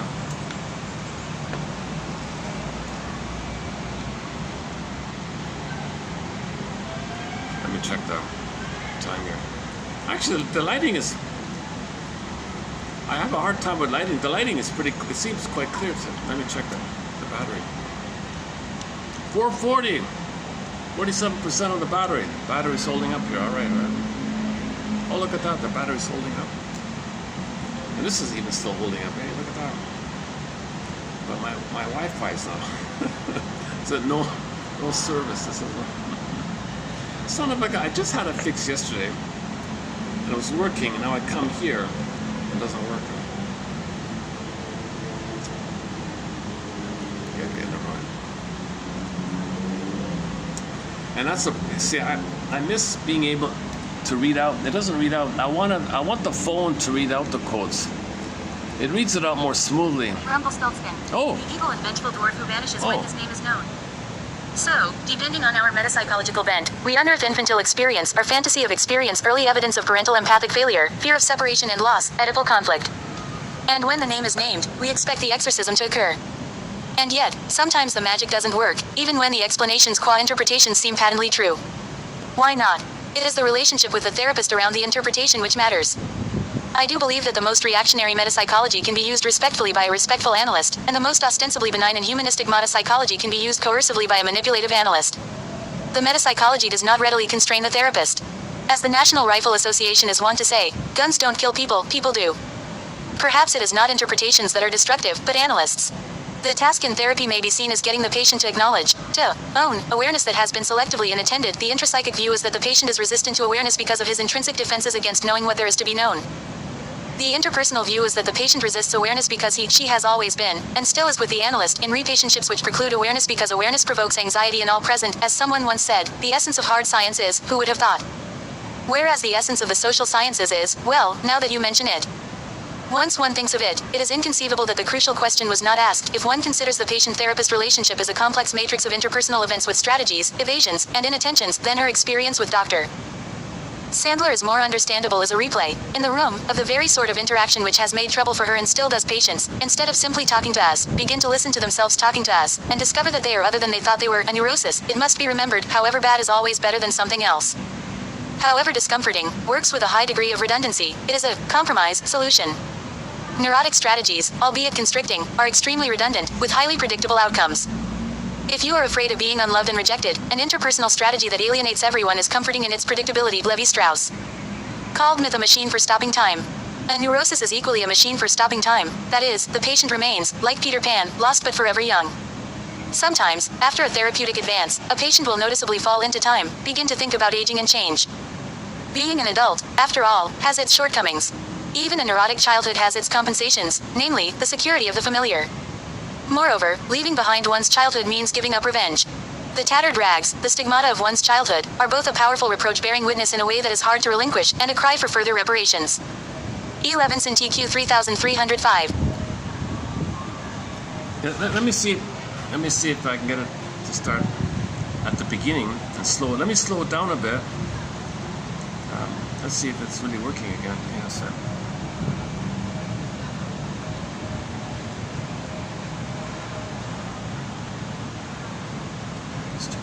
All right, let's look. Okay, let's try again from the beginning. Let's see if it works.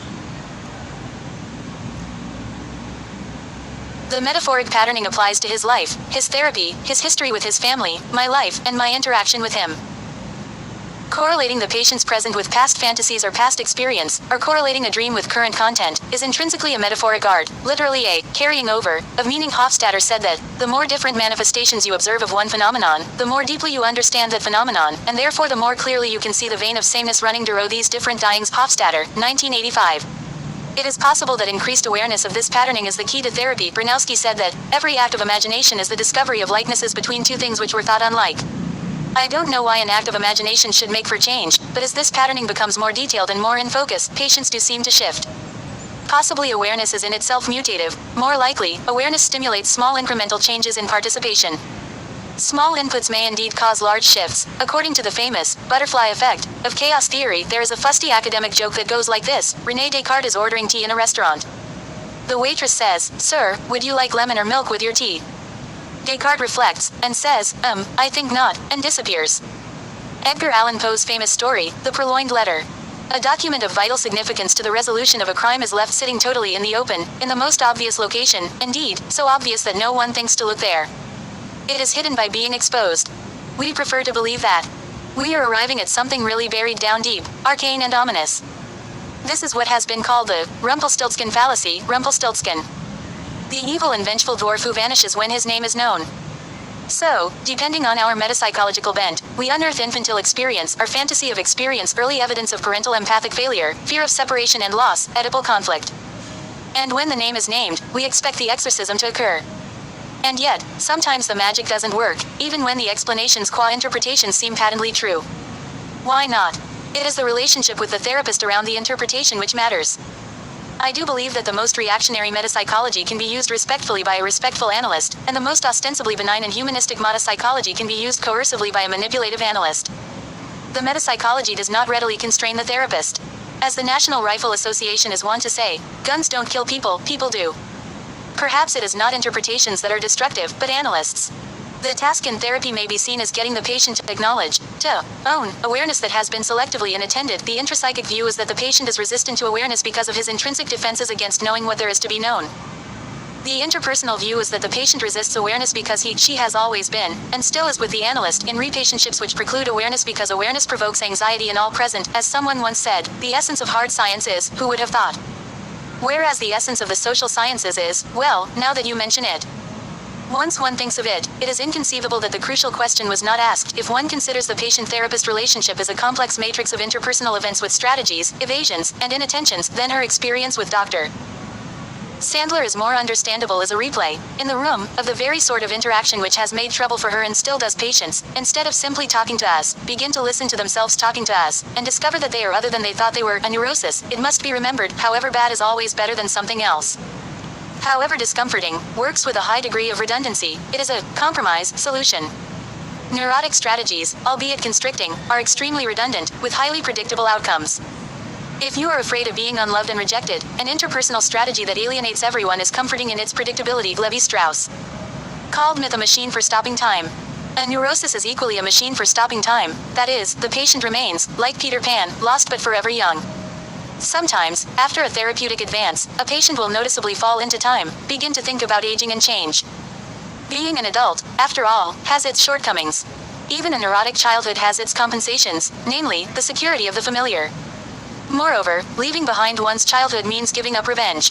The tattered rags, the stigmata of one's childhood, are both a powerful reproach bearing witness in a way that is hard to relinquish, and a cry for further reparations. E. Levinson TQ 3305. 3305, so if you want to read it, visit 3305. If you don't see it there, it's probably like, it's around it, near it. Sometimes the numbers change. Well, yeah, this third batch wasn't bad, I thought. What'd you think? The second one I thought was very good, yesterday's one. The first one just sort of introductory a little bit. But parts 2 and parts 3 I thought were pretty good. And I mean, the quotes. My delivery was a little bit... Part 1 was a disaster. I did it in a windy place, and my phone kept cutting out due to the storage battery complication, tech issue. Part 1 was a bit of a disaster, but parts 2 and parts 3 I think are not bad. So we'll see if we can do a part 4. He's a little refreshing, you know. He has these fun little. I'm learning these fun little things like, Levi Strauss called myth a machine for stopping time. Neurosis, trauma is a thing that stops time. Trauma is something that stops time, right? Neurosis, this machine of trauma.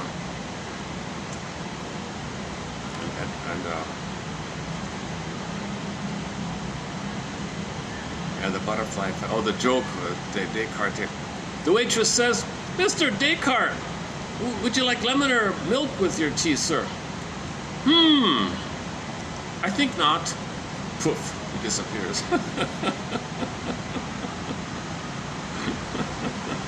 I think they're for Anne. He said, "I think not." It's a little play like that. He means I don't want either. I don't want milk or lemon. I think not. His own motto, I think they're Fran. I think not. So that's our most recently added joke to our collection, just for fun. A lot of jokes are kind of, a recent pun-like joke was one man fancied himself a potential comedian. He compiled 10 puns and he sent the 10 puns to his friends, hoping that one of the puns would make his friends laugh. No pun intended.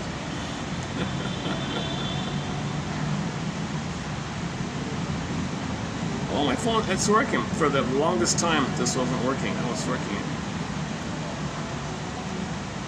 Oh, no service. Is that what it is? Well, it says here no service, and it works. What the hell?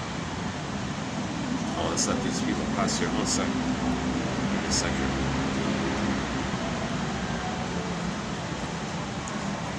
It's Saturday here, so it's usually busier now. Okay, 1 second. Let me look for a song here. I've got no Wi-Fi here. You just give me. Let's just wait for these people in front of me to pass by here. 1 second.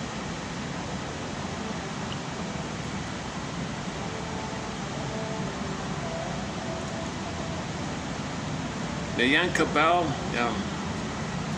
Lucy Stable, a song called It Isn't True. Tiana, a song called Pity the Child, are some of the recent songs added to our soundtrack. The major discovery was Mystery, the band Mystery.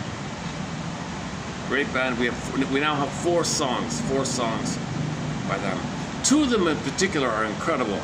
Inner Journey Part 1 about the grief, and then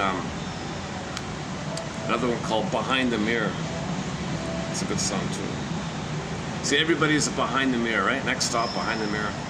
So the song was saying, no matter who you are, where you are, remember that we all have an unconscious. We all have a puppet master. We all have an inner child of the past wanting love in the past. And play today's song, wanting love and looking for love.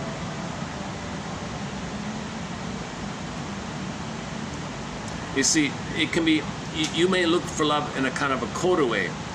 With the implosion of affect, obsessive, depressive, paranoid, like the obsessive, for example, they think love is if they're a perfect little good boy and get an A and all that, and people say to them, good boy, other people saying good, it's his hope to get the connection, the oneness to the mother, the primary dependency needs. That's the love he's missing, he's looking for. So when he's a good boy, and people say, good job, he thinks, for a moment, maybe that'll be mother. And I'll get the oneness back that was either back in the nursery, and I'll resume development to have my identity, feeling self, ontological self, my vital self, my core self, my true self. And he wants the connection, the present, via the strategy. It's symbolic. Somebody saying, good boy, or good, nice job, whatever. It's not going to translate, but you do it again, repeat, do it again, repeat, do it again. So obsessive personalities also have the Sisyphus dynamic. So Barnett starts off this theory with the basic opening that the connection and identity are simultaneous. Primary dependency needs for the mother, for your primary symbiotic attachment. Okay. In this attachment, your budding beauty blossoms, like the flower in the soil. Okay. I mean, the seed blossoms in the soil. They're happening at the same time. You need the relationship, the soil, and your identity, your budding beauty, your emerging self, your vital self blossom. Now, if the relationship's crashed, your identity's frozen. Identity and connection, two core needs, right? Now, when needs are not met, when those two needs are not met, okay, you want to develop your identity and you want the connection, and they're both going at the same time. When the need is not met, you have what's called affect, emotion, feeling, bodily commotion, visceral sensation, stress. Okay, you got stuff going on in the body. You got affect. Now the affect, when the needs are not met, okay, stress, pain, shame, fear, rage, are all very, very unpleasant. Now this affect, if it stays in popping up mode, it's crude, you don't know what it means, it's unrefined, you can't put words to it, you got the data, but you can't hold it, it pops up. That's the hysteric, impulsive, acting out personality styles. Now, if the mother's extremely hypocritical, extremely with an intense double binding, gaslighting modality, okay, then the affect pops in. When the affect whackable pops in, it leads to the other three: obsessive, paranoid, depressive. Now, notice, for example, with the first on each end, up and down, notice with the hysteric and the obsessive. It looks different, right? But they're both dealing with unmet needs. The same unmet needs. Okay, connection, identity development. Connection for identity development, connect. The same two needs, unmet. They're both dealing with the same issue. The reason it looks kind of different is because when the affect pops up, okay, in the hysteric mode, their strategy is they overtly, with the affect popping up, show, look at me. So they display their narcissism. They're both narcissists, right? They show their narcissism and want others to look at them. Other people looking at them, that's the possibility that other people, they'll get the connection with the mother back in the nursery, the symbiotic one, doesn't work. Look at me again, doesn't work. Look at me again, doesn't work. So they're overtly narcissistic, constantly looking for the connection. The connection of the one is back in the nursery. Remember, no time in the unconscious. Doesn't work, do it again. So the whole life, they can have 20 lifetimes being an exhibitionistic narcissist, or a look at me narcissist, or whatever form, different styles like that. It's not going to work. So it kind of looks different, right? A little hysterical, and you got the impulsive, and the crudest one is the acting out one, the physical. Anyways, that's the affect popping up, right? But back to the first one, hysteric, obsessive.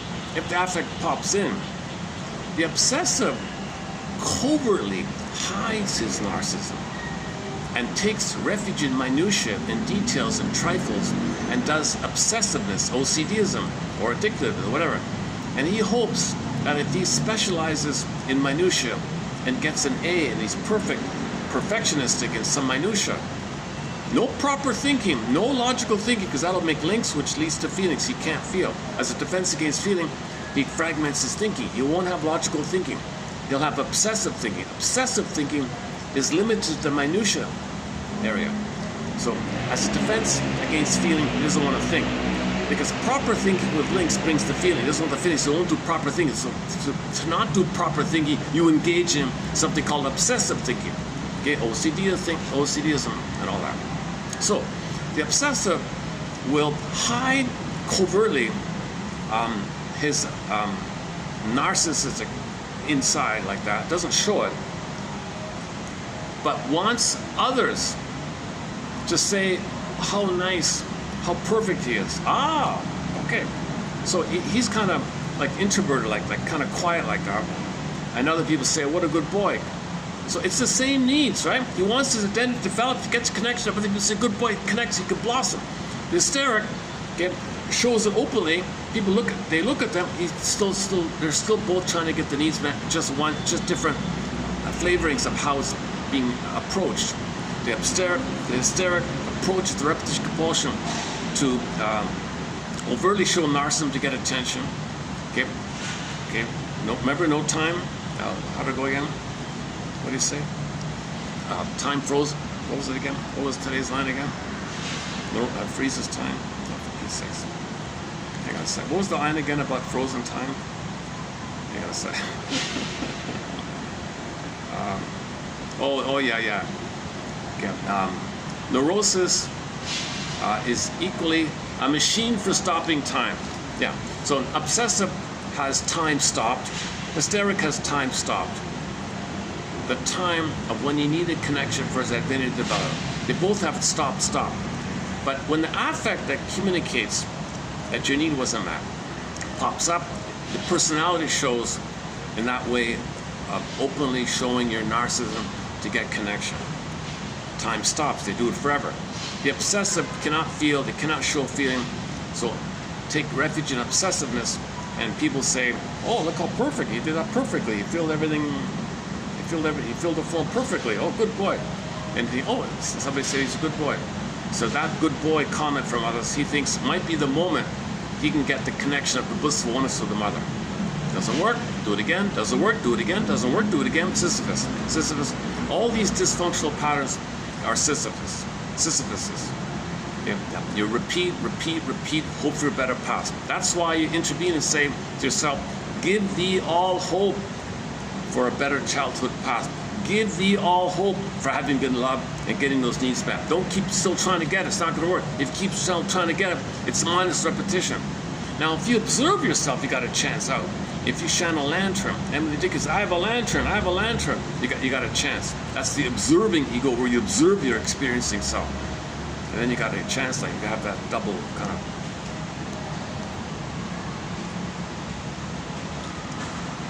Where are we?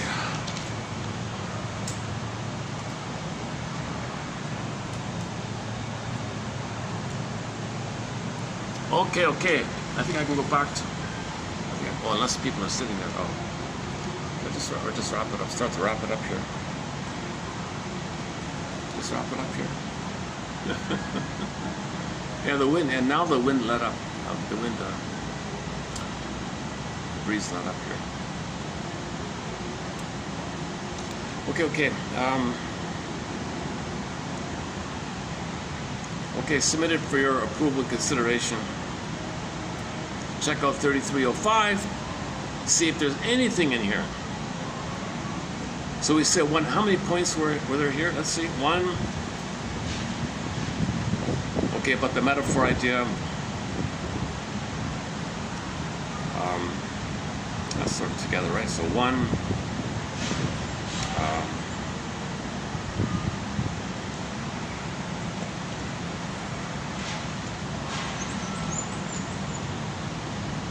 Okay, 1. Okay, the butterfly. Okay, the joke. Let's say there's 2. Edgar Allan Poe. The Purloin. Okay, 3. Let's say Rumpelstiltskin. Let's say there's 4 points here. Okay, 4. Oh, yeah, okay, 5. This one here. The intrapsychic view is that the person is resistant to self-awareness because of his intrinsic defense mechanisms. Right? The interpersonal view is that the person resists self-awareness because he has always been in relationship modalities with people which don't allow it. Same idea.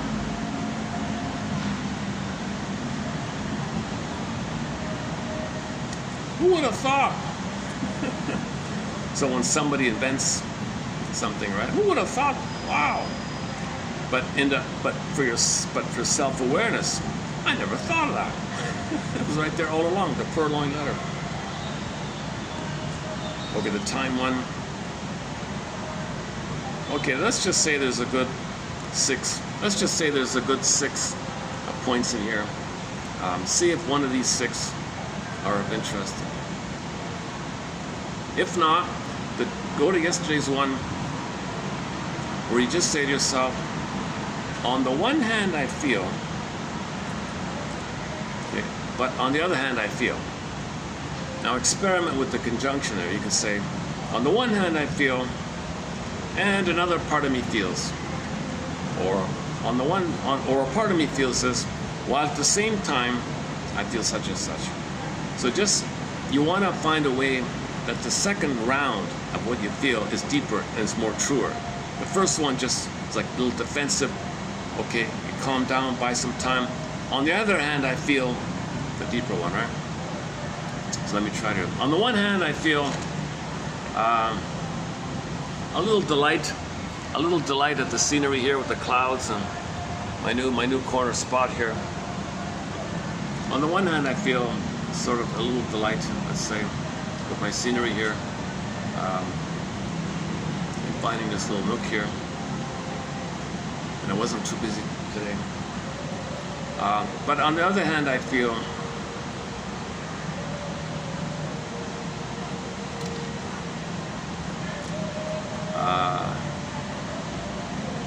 embarrassed, tense, embarrassed. Let me see, hang on a second.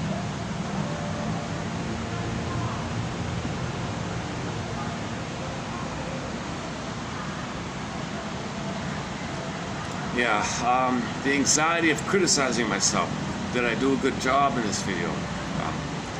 I didn't really do my introductory overview, which I think is the best part of these videos sometimes. I did a little bit of it at the beginning, but not too much.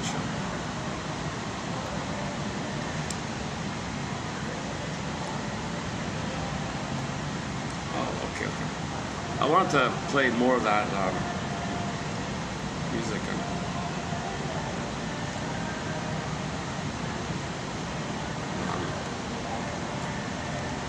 Okay, so the old joke, huh? Rene, the famous philosopher who said, "I think therefore I am." One day he's in a restaurant, orders tea, waitress comes over. "Sir, would you like some lemon or some sugar with your tea?" I think not." And poof, a cloud appears. He doesn't exist. Therefore I am. Everybody's been lamenting this famous slogan, because it's not that. It's not about that. You feel, therefore you are. I feel, therefore I am. It's this quality of feeling that, and your feeling comes from your vital self, your identity self, your core self, your true self, your real self, the golden ball. I feel the golden ball. There's got to be I there for the golden ball. Right? The primary feelings of the golden ball. Radiance of feelings, warmth of feelings, feeling real and alive. I feel real and alive. There's an I there when you have those feelings. I feel those alive feelings, therefore I am. Or because I am, therefore I feel. Whatever. They're kind of linked together.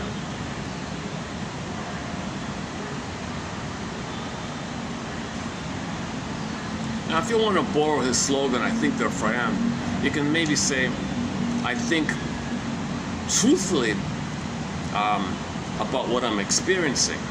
I link what I'm experiencing. I link my thoughts to my affect, my apprehension, my impression, my feeling. I link my thought to my feeling. I think with the linking to my feeling, therefore I am. That's maybe better, right? That's called experiential knowing, where you link, okay, yin and yang, moon and sun, night and day. Okay, feminine and masculine, soul and spirit. Okay, your embodiment, that's the feeling, your soul, the yin, the feminine, the embodiment. Okay, that's the apprehension, your affect, it's data within, impression within, sensate within, commotion within. Okay, you want to link that, express, comprehend, like that. So that's called syntax. He called it sensate, looking for syntax. Sensate and syntax. You want to loop from the sensate and the syntax, yin and yang. Look at the Tai Chi symbol, yin and yang, sensate and syntax. Okay, that means your expression is an expression of your feeling, your soul. You want your doing to come from your feeling. Then your doing is ethical, virtuous, more happy, you're whole and complete, you're harmonious with it.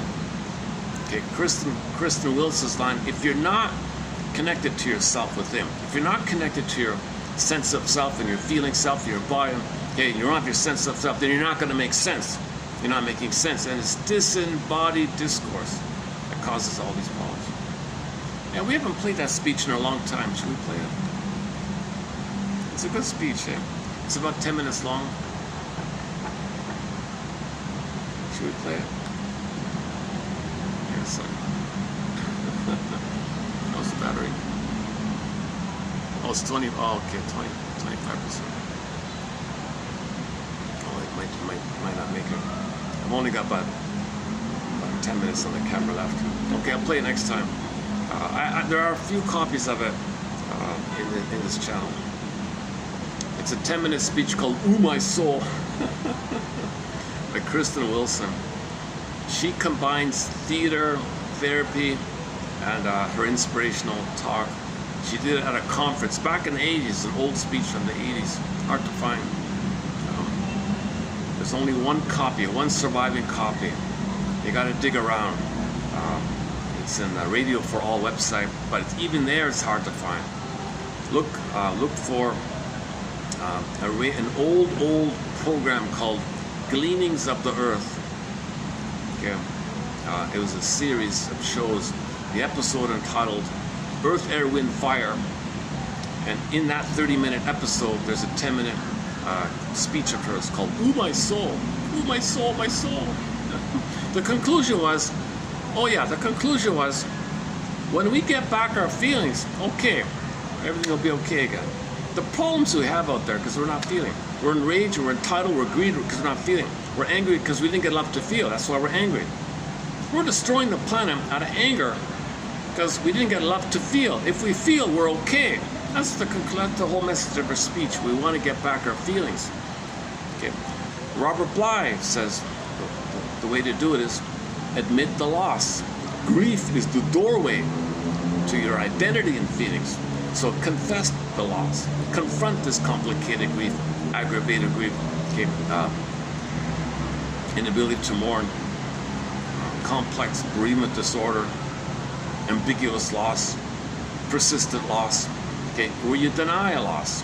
Oh, it didn't happen, I don't care, whatever. No, you're denying the loss. You need an identity. If you admit a loss, you'll get your identity.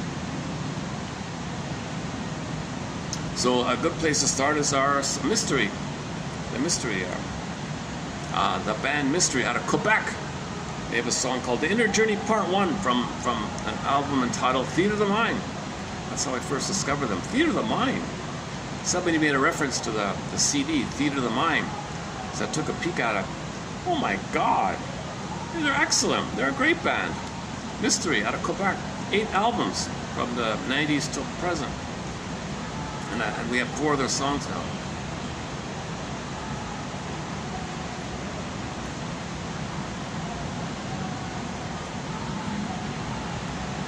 Okay. Now let's try that new song again, that from Indonesia. Let me give it another try here. From Emilia Contessa. That's what it says here. Her name is Emilia Contessa from Indonesia. A song called Kalena. It was included in the volunteer DJ radio show called If Music Could Talk, WRIR.org. See, when that Global Go-Go went away, I looked for other shows. Motherland Influence is okay sometimes. The ambient Congo is okay sometimes. And maybe now I just found this one here, If Music Could Talk. There's even a modern German hip-hop called Deutsche Jam.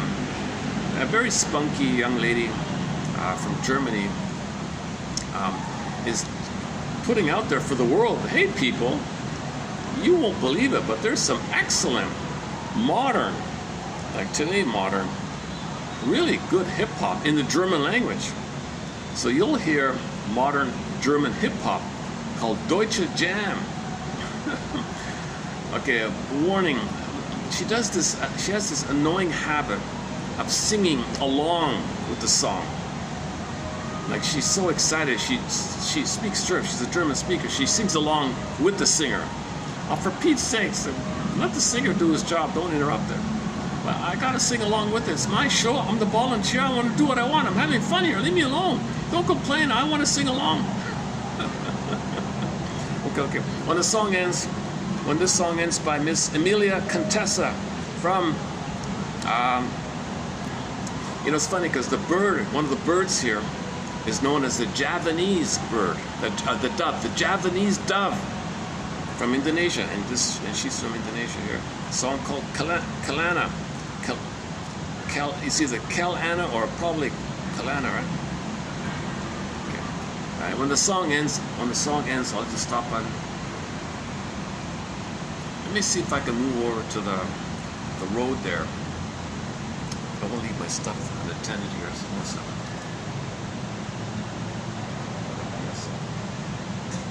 Can I move it all over?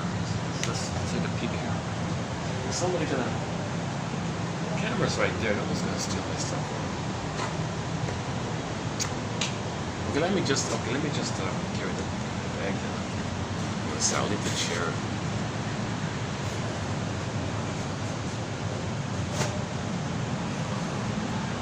Oh, that's the time warning, eh? Okay. So they might steal the fan or the chair. That's about it, right? All right. Let me go over to all these people that are on the second floor. Oh, no, there's a bunch of people there. Okay, we got it. Okay, let's just wrap it up with Miss Emilia Contessa from Indonesia. I think we'll have more songs from her, so stay tuned. Maybe I'm a bit like that woman, the Deutsche Jam DJ. I'm just speaking freely, and I'm not being too careful about making a professional presentation. Look, I'm not a professional DJ. This is volunteer, so I can say what I want, and it's free here. Okay, submitted for your approval consideration. Visit 3305, 4 and 3. Okay, so we've got 3 pages of quotes from Mr. Levinson. He just passed away a couple of months ago at the age of 101. So he's a spunky complainer, a fun complainer. He complains about everything. He complains about his own colleagues. He complains about his own institute. He complains about psychoanalysis. But he says some fun little things like, in the first one, 3303, one of the ones was, gee, all these different little psychotherapy schools and models, and they're all like little cliques, and they're all kind of bickering amongst themselves, and they think they got the answer, and he thinks he's got the answer. There isn't much cooperation between. And while this bickering is going on between the hundreds of schools like this, he says, come on, people, get along here, because the barbarians are at the gates. Okay, the drugs, the pharma, right? The pharma is trying to invade our thing here. And the insurance and third-party rules and this and that and this and that. Come on, let's stop bickering. We're all in the same, we're all doing the same, we're all soul doctors. Why are we squabbling about little things here? The barbarians are at the gates, the big pharma's at the gates here. Come on. It didn't work. So now we know the story, right? There's too much, there's more pills than talking. We should be, it's a talking cure. Come on, let's save the talking cure. You know, the greedy, let's analyze the people who are so, let's talk about greed. Let's analyze these people. Let's put them on the couch. Come on, let's get together. Let's get together and analyze these guys. Because why are they so greedy? Well, they weren't nursed. Let's tell them they weren't nursed. They won't like it, but we gotta do something. Come on, people. That's what I mean. He has fun little things to say. Okay. I'll see you in the next video. Thanks very much.